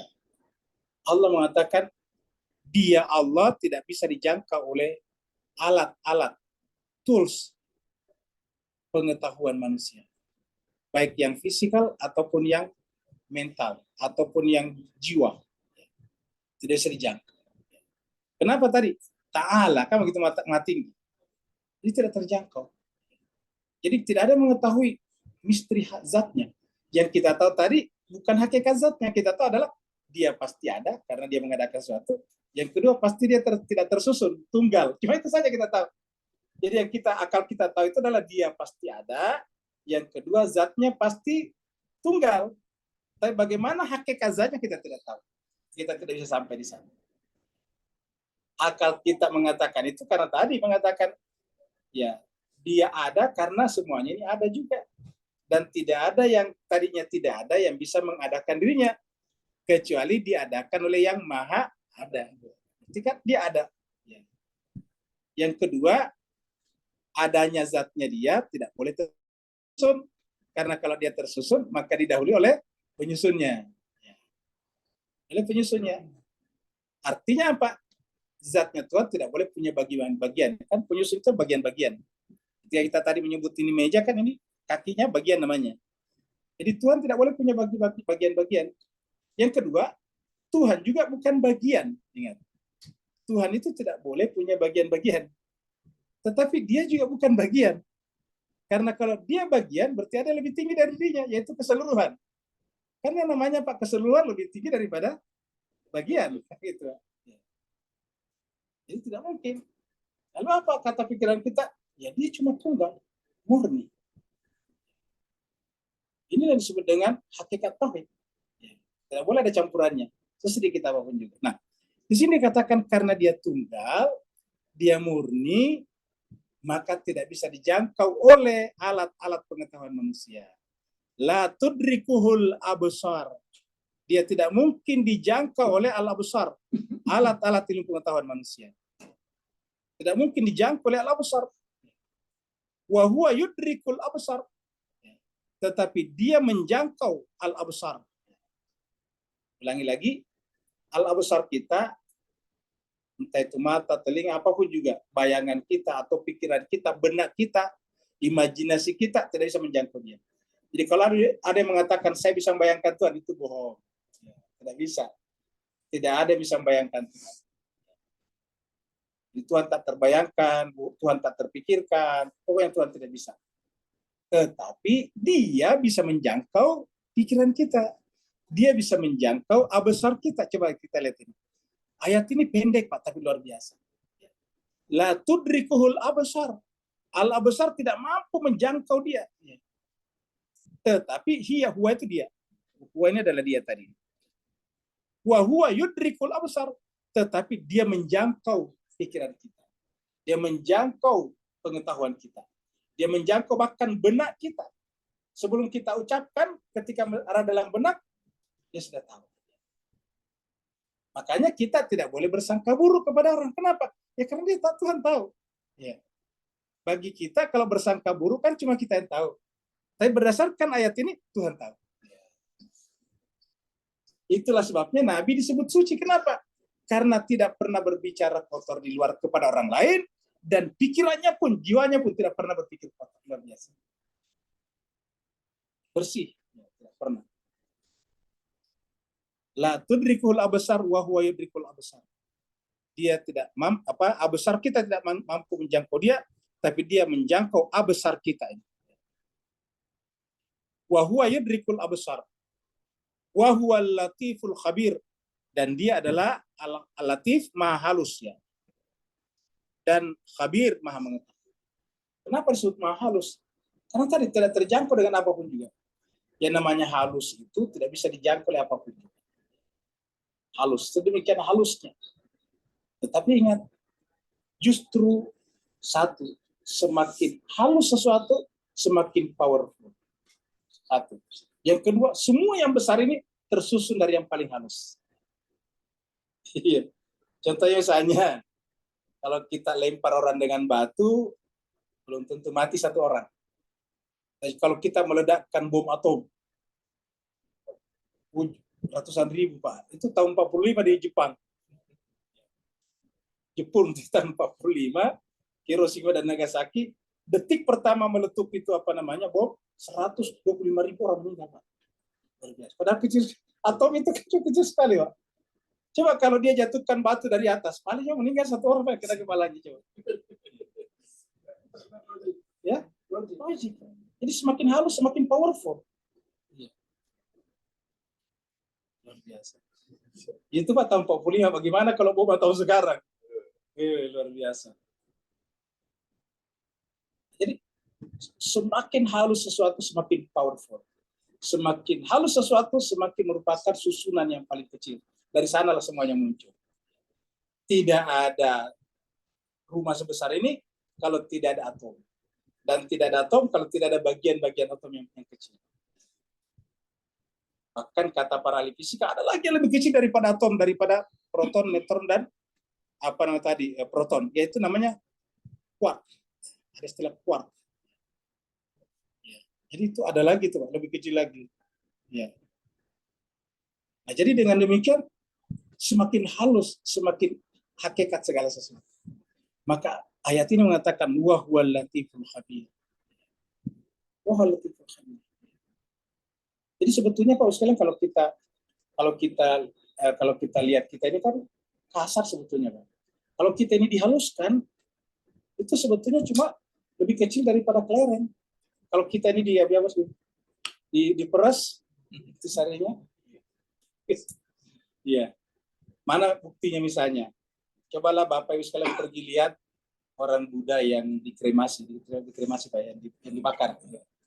Setelah ini pas satu besar begini Pak. Setelah dibakar itu cuma satu botol Pak. Itu debunya satu botol juga belum dipadatkan itu. Coba kalau debunya itu dikasih air baru dipadatkan. Kecil sekali ternyata kita. Luar biasa. Jadi ternyata dia bermula daripada latif. Wa huwal latiful khabir. Dia adalah latif dan karenanya dia menjangkau segala sesuatu. Coba kita lihat ayatnya seperti ini. Surat Musyawarah, kita lihat sini. Ayat 11. Fatirus samawati wal ardh. Sama tadi, badi itu disebut dengan bid'ah, memulai sesuatu yang tidak ada menjadi ada. Fatiru yang memulai keaslian sesuatu, fitrah. Fatirus samawati wal ardh. Dialah memulai fitrah atau penciptaan langit dan bumi. Ja'ala lakum min anfusikum azwaja. Tuhan tunggal, tetapi untuk kalian harus berpasangan. Ja'ala lakum, dan dia menjadikan untuk kalian semuanya dari diri kalian azwaja, pasangan. Karena kita tidak bisa sendiri. Kita ini semuanya berpasang-pasangan. Kata berpasang-pasangan itu bukan hanya laki, perempuan, jantan, betina, bukan, Pak. Misalnya haus, pasangannya air. Kan gitu berpasang-pasangan, Pak. Lapar, pasangannya makan. Selalu ada begitu. Ya, seperti itu.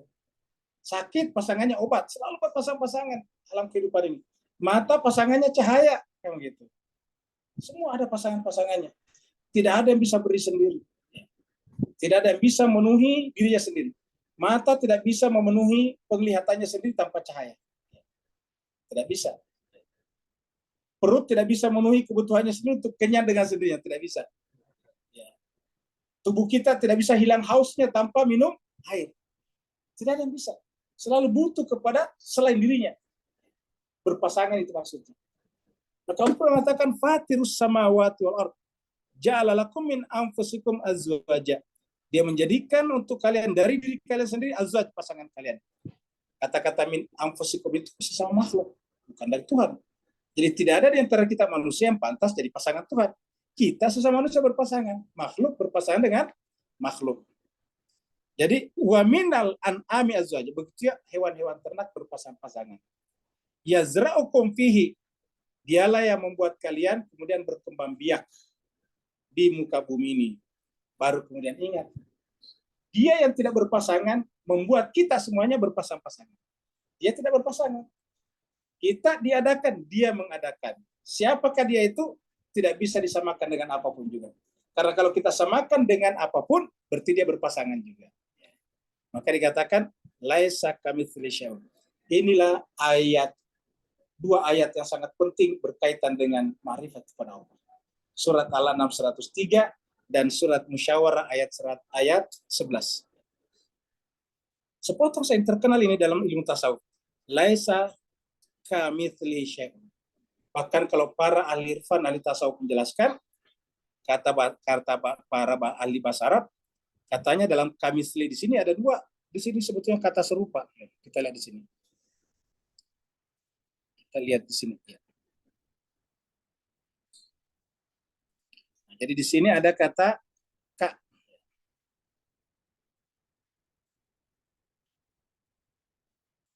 Di sini adalah ka. Ini ya kita potong sini. Nah, ini adalah ka. Ka ini adalah sama juga.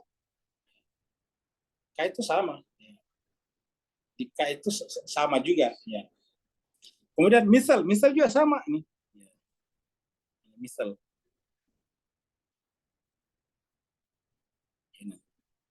Nah, misal. Jadi kata para ahli irfan, bukan saja dia tidak ada serupa dengan dia, tetapi tidak ada perumpamaan yang bisa serupa dengan perumpamaan dia. Tidak bisa dia diumpamakan dengan perumpamaan apapun juga. Ya, kalau kita manusia masih bisa diumpamakan seperti tadi misalnya, tidak ada yang pernah melihat kerbau atau lembu. Ya ditunjuk aja sapi, gitu. Iya perumpamaan. Jadi kalau Bapak tidak pernah melihat lembu, ya itu mirip sapi. Seumpama sapi, gitu. Mirip sapi. Nah, jadi terus seumpama. Jadi ada yang bisa diumpamakan itu sapi, lembu yaitu sapi. Kalau Tuhan bukan saja tidak ada umpamanya, tidak ada yang disepertikan dengan perumpamannya luar biasa. Bukan saya tidak ada yang bisa dimisalkan dengan dia, tetapi tidak ada misal yang bisa dimisalkan dengan dia. Ya. Kamitslihi. Ya.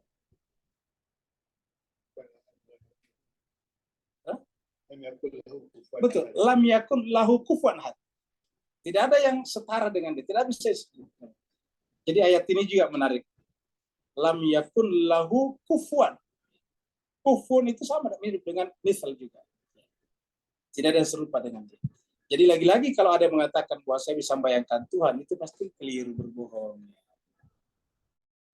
Tidak ada yang bisa membayangkan Tuhan, karena Tuhan tak terbayangkan. Jadi laisa kamitsli syai'un, tidak ada satupun. Ya, ingat tadi kata-kata syai'un ini sama dengan syai'. Tadi ala kulli syai'in, kadir sama. Ala kulli syai'in alim, itu sama. Semuanya syai'. Tuhan mengatakan bahwa segala syai' ini, syai' kalau bentuk jamak itu asya ini semuanya tidak ada yang bisa disetarakan, dikufukan, disetarakan, diselevelkan dengan Allah. Tidak ada perumpamaan yang cocok kita buat dengan apa perumpamaan apa coba? Kita umpamakan Tuhan dengan apa? Enggak ada. Ya. Maka segala sesuatu yang berbicara tentang perbuatan Tuhan mirip dengan manusia, itu sebetulnya namanya ayat mutasyabihat. Misalnya Tuhan menciptakan dengan tangannya. Jangan bayangkan Tuhan punya tangan, karena laisa kamitslihi syai'un. Ya. Lahu kufuwan lam yakun lahu kufuwan ahad. Tidak mungkin ada tangannya Tuhan. Ya. Jadi kalau dikatakan Tuhan menciptakan biadaya dengan tangan Tuhan, bukan begitu. Ya. Itu pasti keliru kalau kita membayangkan tangannya Tuhan seperti tangan kita. Atau membayangkan tangannya Tuhan seperti tangannya robot-robot teknologi. Enggak seperti itu. Ya. Tidak bisa kita bayangkan Tuhan seperti itu. Lalu kenapa Tuhan berbicara seperti itu? Itu namanya ayat mutasyabih. Bukan ayat mislah, tapi mutasyabih. Kenapa? Karena Tuhan tidak bisa menerangkan dirinya kepada kita kalau tidak seperti itu. Jadi yang disebut dengan ayat mutasyabih dalam Al-Quran adalah ayat-ayat yang berbicara tentang Tuhan, tapi kalau kita pahami seakan-akan mirip dengan makhluk. Tuhan Maha melihat. Jangan bayangkan, berarti kalau begitu Tuhan punya mata dong, kan begitu. Karena bayangan kita melihat itu kan dengan mata. Tuhan itu Maha mendengar, berarti Tuhan punya telinga, tidak seperti itu. Ya. Tuhan berbicara, kan begitu. Berarti Tuhan punya mulut, tenggorokan, tidak seperti itu. Laisa kamitslihi syai'un lam yakun lahu kufuwan ahad.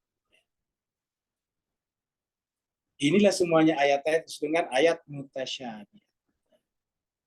Ayat-ayat yang Tuhan berbicara kepada kita, terpaksa dalam tanda petik menggunakan itu, karena kalau tidak ya kita tidak bisa berkomunikasi. Tuhan tidak bisa berkomunikasikan ilmunya kepada kita. Maka menggunakan ayat-ayat seperti itu. Maka kalau ada yang mengatakan ayat mutasyabihat itu adalah ayat yang tidak jelas, saya mohon maaf tidak begitu setuju. Masa Tuhan yang maha jelas berbicara tidak jelas? Ayat-ayat mutasyabihat itu adalah ayat-ayat yang Tuhan menjelaskan dirinya melalui ayat itu. Karena Tuhan itu tak bisa dijelaskan sebetulnya. Karena kan tadi dia adalah laisa kamitslihi syai'un lam yakul lahu kufuwan ahad. Ta'ala maha tinggi, tak terjangkau oleh kita. La tudrikul absar wa huwa yudrikul absar tadi. Tidak bisa kita jangkau dia.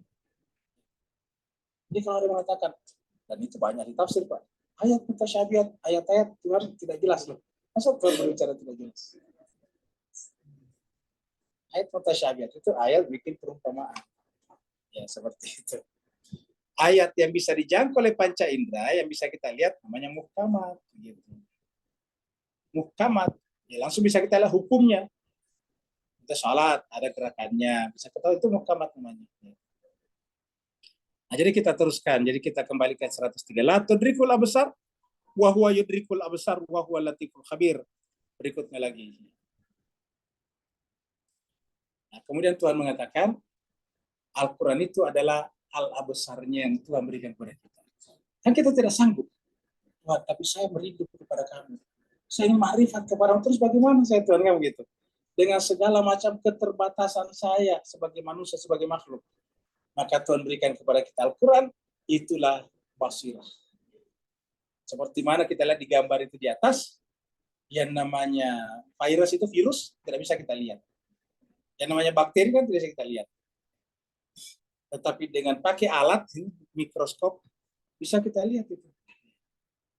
Al-Quran mengatakan seperti ini. Qad ja'akum basairu min rabbikum. Tapi jangan berputus asa. Jangan khawatir wahai hambaku. Walaupun la tudrikul absar wa huwa yudrikul absar, tetapi Allah memberikan kepada kalian basair basirah. Qad ja'akum basairu min rabbikum. Telah datang kepada kalian basair. Ja'akum basair. Lalu apa itu basair? Kita lihat di sini jemaah sekalian. Ayat di sini. Kita lihat kata basair di sini. Ayat-ayat basair ya. Ini dia. Surat Al-Jasiyah, surat 45, ayatnya 20 ya. Hadza, siapa hadza sini Al-Quran? Ini di atas ini Al-Quran. Ini juga di sini Al-Quran. Jadi hadza artinya Al-Quran ini adalah basairul linnas. Jadi sebetulnya luar biasa Al-Quran jemaah sekalian.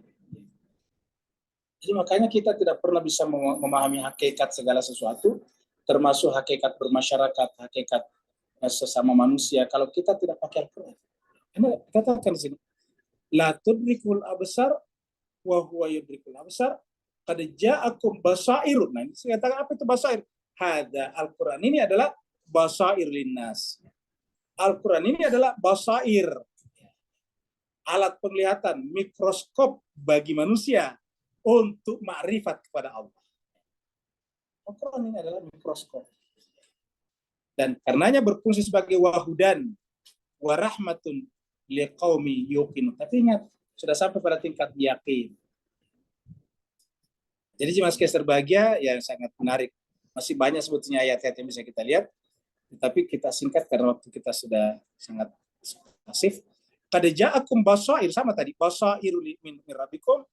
Tapi jangan khawatir, telah datang kepada kalian nabi atau pasangan Al-Quran, membawa Al-Quran sebagai basairu min rabbikum, dari Tuhan kalian, dari Tuhan kalian, untuk mengenal Tuhan kalian.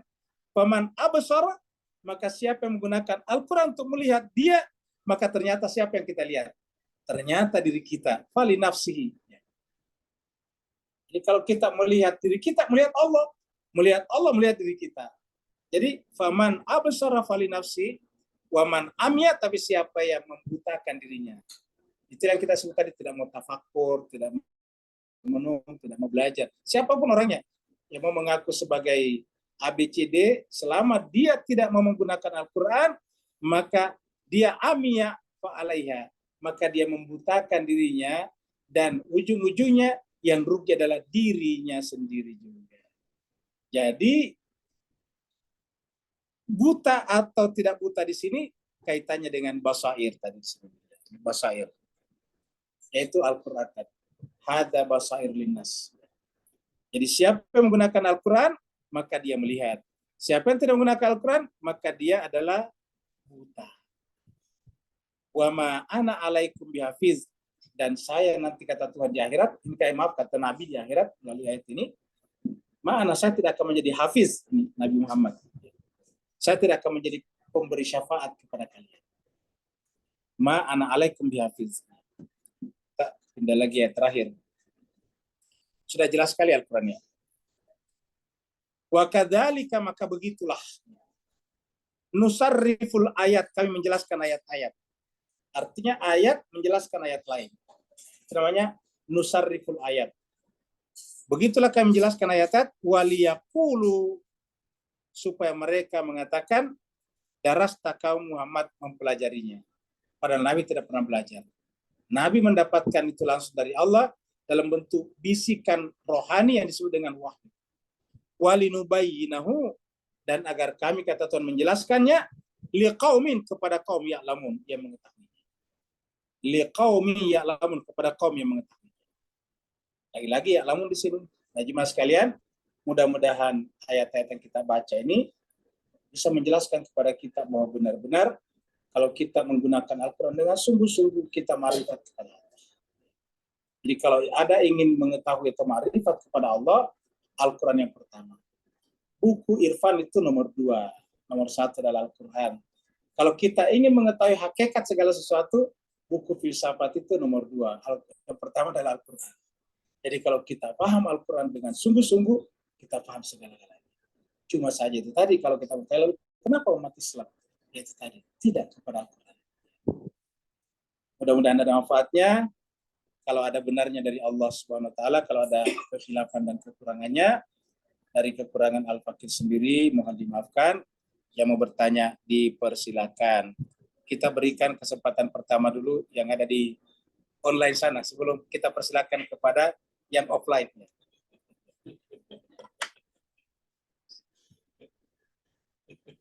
Assalamualaikum Ustaz. Ya silakan.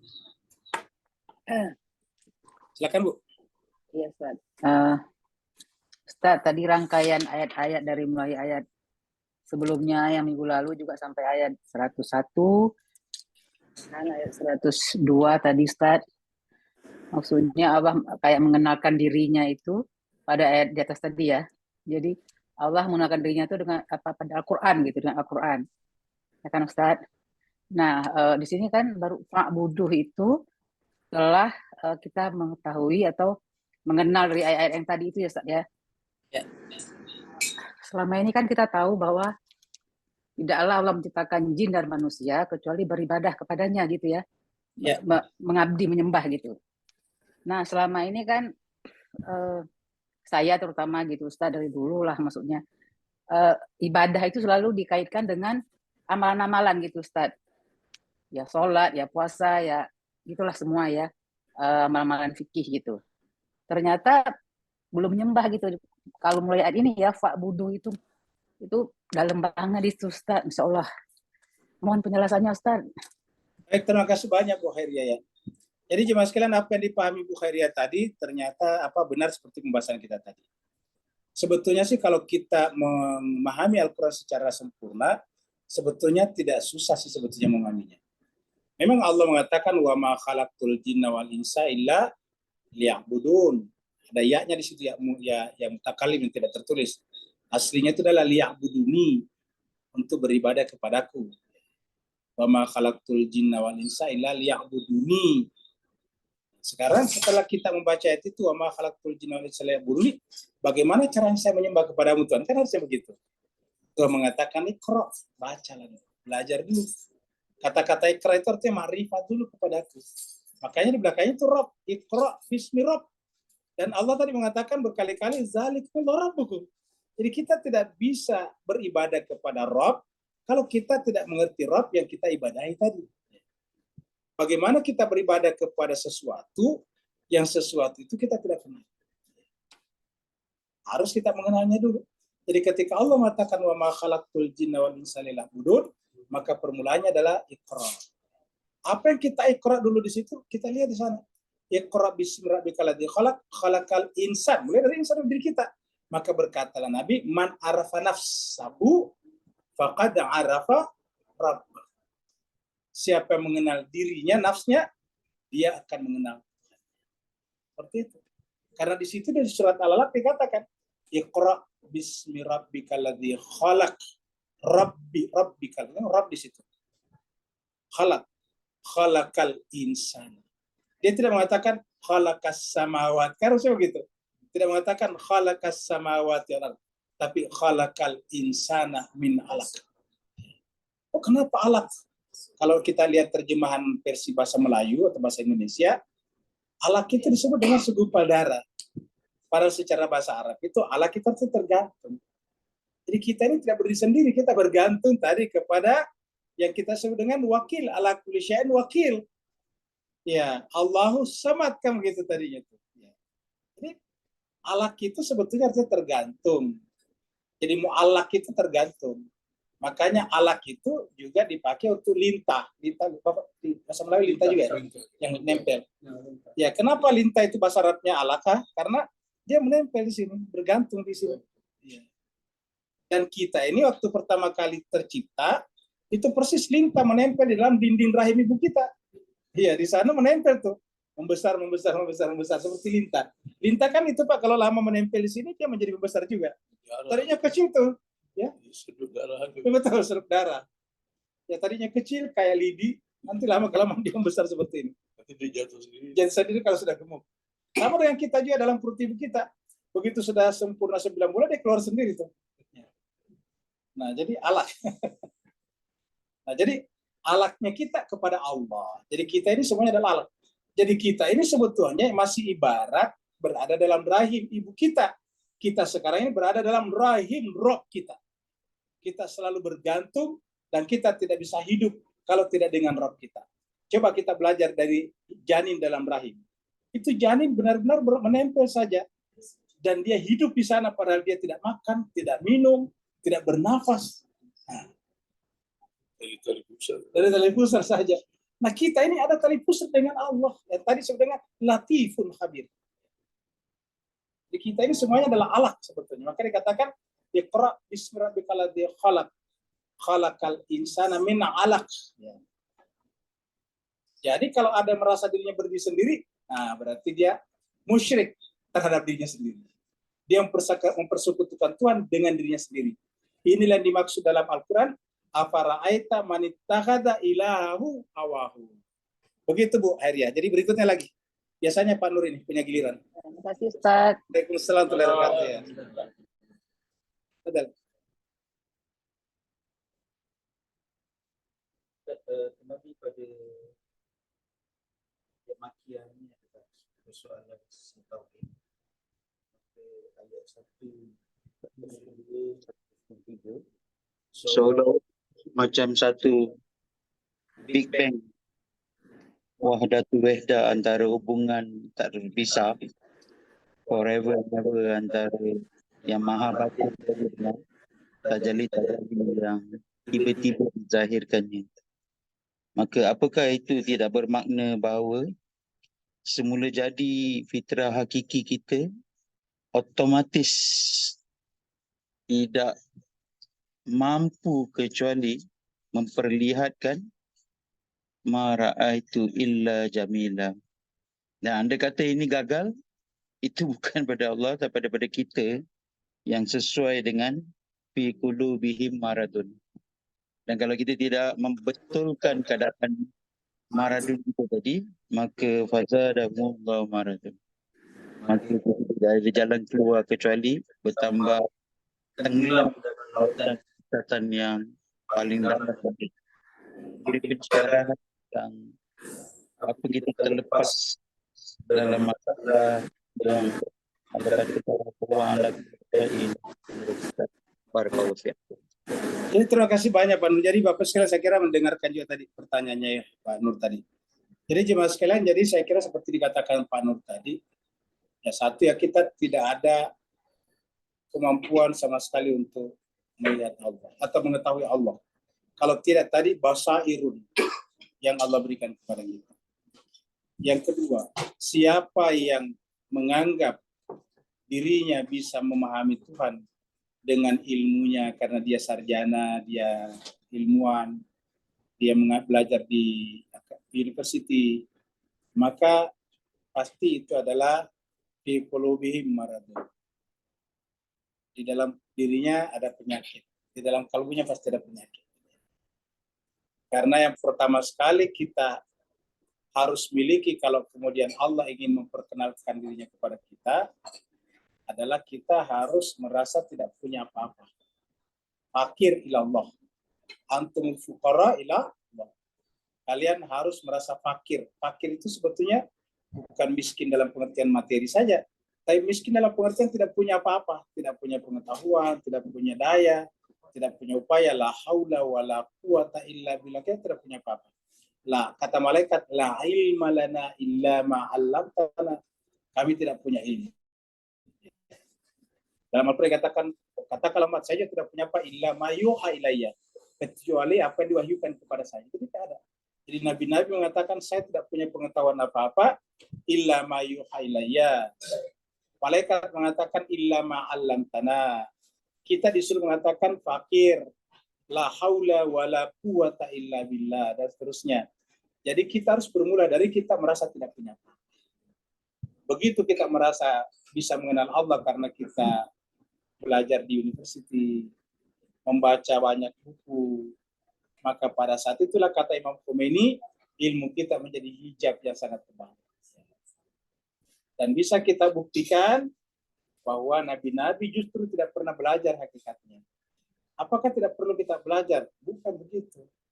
Tujuannya Allah mengangkat nabi yang tidak pernah belajar, sebetulnya pesannya adalah bahwa kalau kalian ingin saya ajarkan ma'rifat, karena hanya Allah mengajarkan kita ma'rifat, baru kita bisa ma'rifat kepada Allah dengan benar, caranya ialah dengan merasa tidak punya apa. Jadi sebetulnya itu yang menyebabkan kenapa Nabi tidak sekolah di mana-mana. Bukan berarti kita tidak boleh sekolah. Itulah sebabnya Nabi kenapa tidak pernah belajar menulis.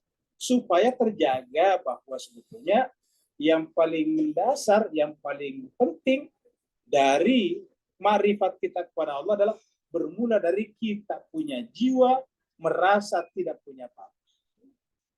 Begitu kita merasa punya apa-apa, maka pada saat itulah kita terhijab. Dalam bukunya Imam Khomeini tentang Mi'raj Rohani dikatakan bahwa hijab yang paling tebal mengenal Allah justru ilmu pengetahuan. Semakin banyak ilmu yang kita pelajari tetapi membesarkan ego kita, maka semakin teballah hijab. Karena yang membuat orang ego, akunya tinggi itu kan ada banyak, harta, pangkat, jabatan, keturunan. Tapi kata Imam Khomeini, di antara yang paling tebal itu adalah ilmu. Itulah sebabnya orang-orang yang menentang para nabi dalam Al-Quran itu adalah orang-orang yang termasuk berilmu pada zamannya, bukan orang bodoh.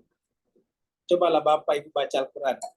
Tidak ada orang bodoh yang melawan Nabi. Yang ada itu orang berilmu. Yang namanya Samiri kan orang berilmu, Pak. Yang namanya siapa? Haman itu orang berilmu, Pak. Ya. Yang namanya Korun itu ahli niaga, itu Korun. Fir'aun itu ahli politik, itu raja malah. Jadi cobalah Bapak Ibu sekalian baca sejarahnya para nabi dalam Al-Quran, tidak pernah dilawan sama orang bodoh. Dilawannya justru sama orang-orang berilmu. Ya. Coba aja lah kita lihat sekarang. Yang paling banyak mengkafir-kafirkan orang lain termasuk dikafirkan orang siapa? Kamu bukan orang bodoh, Pak. Orang berilmu. Iya, seperti dikatakan tadi Syekhul Azhar. Syekhul Azhar mengatakan tadi, Ustaz Sami tadi cerita sebelum kita di sini, bahwa Syekhul Azhar, Profesor Ahmad Thayyib mengatakan bahwa di sini banyak alumni Al-Azhar, bekas murid saya. Tapi kok yang selalu dibesar-besarkan pertentangan Sunni dan Syiah. Ya, kenapa kita tidak bersatu? Kenapa selalu harus dibicarakan seperti ini? Buat kita, dan ini hanya menguntungkan Israel. Jadi oleh sebab itulah, kenapa banyak orang yang orang berilmu begini? Karena itu tadi, Pak, tertutup hatinya, egonya. Inilah contoh yang paling pertama dalam Al-Quran. Bapak, Ibu, Tuan, dan Puan semuanya, contoh pertama dalam Al-Quran yang durhaka kepada Allah bukan orang kaya. Contoh orang pertama yang durhaka dalam Al-Quran bukan bukan orang pangkat tinggi, pangkat dan jabatannya. Tapi orang yang paling pertama durhaka kepada Allah adalah justru orang berilmu, ahli ibadah pula. Namanya Iblis. Iya. Iblis ini mengatakan saya kan lebih mulia dari dia. Ya. Jadi dengan demikian, ini yang terjadi pada saat ini. Kata Imam Ali, seandainya orang-orang yang seperti itu sebetulnya diam saja, maka tenanglah umat ini. Tapi mereka di mimbar-mimbar, di majelis-majelis taklim, menggunakan pakaian kayak ustadz ulama, tapi kerjanya mencaci maki orang. Mulutnya hanya mencari kekurangan-kekurangan orang lain. Lalu kemudian memblow up di forum-forum. Ya. Maka inilah menyebabkan umat. Itulah sebabnya dalam pandangan Muhibbin Ahlul Bait bahwa yang berhak memimpin umat sepeninggal Nabi adalah Imam Ali. Tapi cobalah lihat apa yang terjadi pada Imam Ali ketika yang memimpin adalah bukan dia. Tidak pernah sama sekali mengeluarkan lontaran-lontaran kotor pada jiwa. Tidak pernah sama sekali.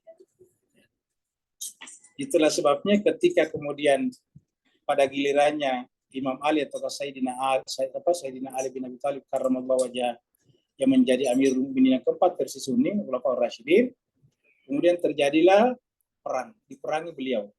Ada perang Jamal, ada perang Siffin, ada perang Nahrawan. Maka berkata beberapa orang, wahai Amirul Mukminin, dulu ketika mereka berkuasa kok dia damai, tenang. Sekarang kamu berkuasa kok perang terus. Apa kata Imam Ali? Begitulah dulu ketika kami jadi rakyat. Luar biasa. Iya. Nah, jadi inilah juga harusnya kita menjadi akhlaknya, sifat malakah karakter kita sebagai muhibbin. Jadi kita harusnya dimanapun berada, kita harus menjadi perekat umat. Karena dengan menjadi perekat umat, orang kemudian akan menjadi banyak orang masuk Islam hanya karena membaca sejarah atau cerita terbunuhnya Imam Ali di mimbar masjidnya. Itu kalau Bapak yang baca, banyak orang masuk Islam gara-gara itu. Termasuk ada beberapa profesor. Ya.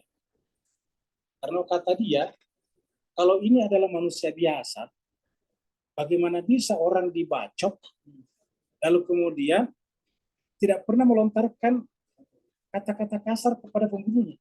Luar biasa. Kata-kata yang paling pertama keluar adalah Fustu Warabil Ka'bah. Kata yang keluar. Dan dia pesankan kepada anak-anaknya dan orang-orang di situ, kalau kamu tangkap dia, jangan sakiti dia. Luar biasa. Beri makan dengan makanan yang kamu makan. Beri minum dengan minuman yang kamu makan. Luar biasa. Kata dia ini tidak mungkin kalau manusia biasa, kata dia. Pasti manusia luar biasa. Kita rata-rata jangankan dibunuh dapat dibacok seperti itu, dikritik saja sudah langsung tanduknya keluar sini kan. Keluar macam-macam. Kalau kata-kata keluar. Ini Imam Ali. Keluar golok. Keluar golok betul. Ya. Dan inilah jemaah sekalian sebagai harusnya adalah akhlak kita bersama.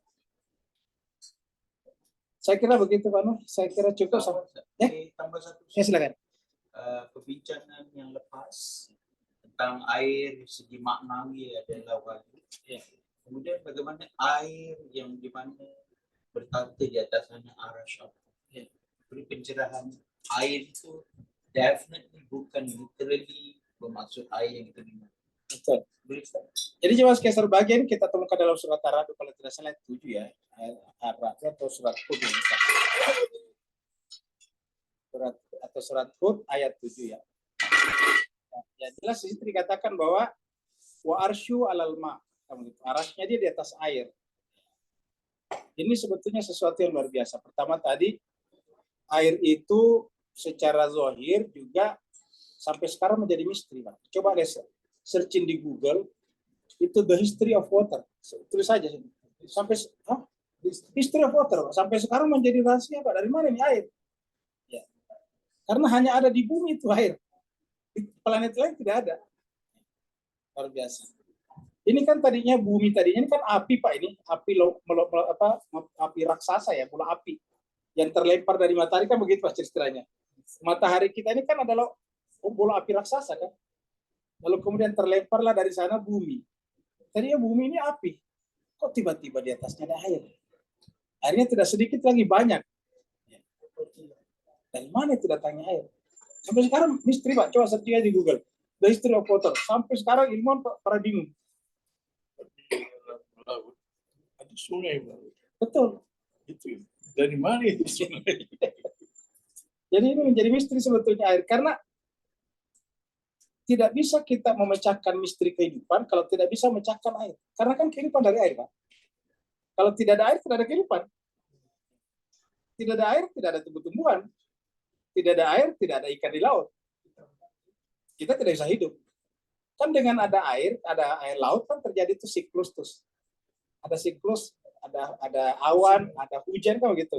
Menyiram darat yang tadinya kering tiba-tiba jadi bertumbuh-tumbuhan muncul, buah-buahan muncul, lalu kemudian lahirlah hewan, kan begitu, hewan makan rumput, makan buah-buahan, lahirlah kita manusia. Kesimpulannya bahwa misteri hidup ini hanya bisa dipecahkan kalau memecahkan misteri air. Itu yang pertama. Jadi air ini luar biasa. Yang kedua, air itu memang adalah hakikat kehidupan. Air itu hakikat kehidupan. Tidak ada kehidupan kalau tidak ada air. Yang tadi kita bicarakan. Kalau kita katakan dialah yang menghidupkan, waladzi khalaqal mauta wal hayata liyabluwakum ayyukum ahsanu amala, kan berarti bahwa misteri air itu adalah misteri Tuhan. Ya, dengan demikian, kalau kita bisa memecahkan misteri air, kita bisa memecahkan misteri arash. Ya, begitu. Kalau kita bisa memecahkan misteri apa namanya? Rahasia. Ya, misteri. Kalau kita bisa memecahkan rahasianya air, berarti kita bisa memecahkan rahasia arash. Karena di air itulah dia arashnya. Karena di air itulah rahasia segala kehidupan. Apapun juga. Misalnya kita merasa apa namanya? Merasa dingin ataukah sejuk kalau ada kipas angin. Ada fan. Sebetulnya tanpa kita rasakan karena ada air. Karena begitu, ini kan oksigen kan. Dan oksigen ini kan berasal dari air, hidrogen oksigen tadi. Tanpa kita rasakan. Jadi kalau tidak ada air, tidak ada oksigen. Tidak ada oksigen, walaupun ada fan, tidak ada gunanya kan begitu. Yeah. Jadi tidak bisa. Jadi tanpa kita rasakan ini adalah karena air. Yeah. Luar biasa. Dengan demikian, susunan segala sesuatunya di muka bumi ini sebetulnya dari air. Itulah sebabnya misteri atau rahasia arasnya Allah adalah pada air. Kalau kita bisa memecahkan air, kita bisa memecahkan arasnya Allah. Dan air tadi adalah punya makna zahir dan punya makna batin. Tetapi walaupun punya makna zahir, tetapi asal usul zahirnya air juga ada sebetulnya dari batin. Asal usulnya. Awal daripada air yang zahir ini adalah dari Allah. Entah bagaimana caranya. Sampai sekarang para ilmuwan tidak bisa menjelaskan. Bayangkan Pak, alam semesta ini sudah bisa diketahui manusia. Alam semesta ini tadinya tidak ada. Yang pertama terbentuk namanya partikel-partikel dasar, elementer partikel. Kemudian partikel-partikel ini kemudian menyatu menjadi fusi namanya, menyatu. Baru meletup, kan begitu meledak. Begitu meledak lahirlah alam semesta. Bisa diketahui awalnya, tetapi air sampai sekarang tidak diketahui. Terima kasih banyak Bapak sekalian, mohon maaf atas segala kekurangan. Kita akhiri sampai di sini. Wa'alafu minkum. Wassalamualaikum warahmatullahi wabarakatuh. Waalaikumsalam warahmatullahi wabarakatuh. Waalaikumsalam.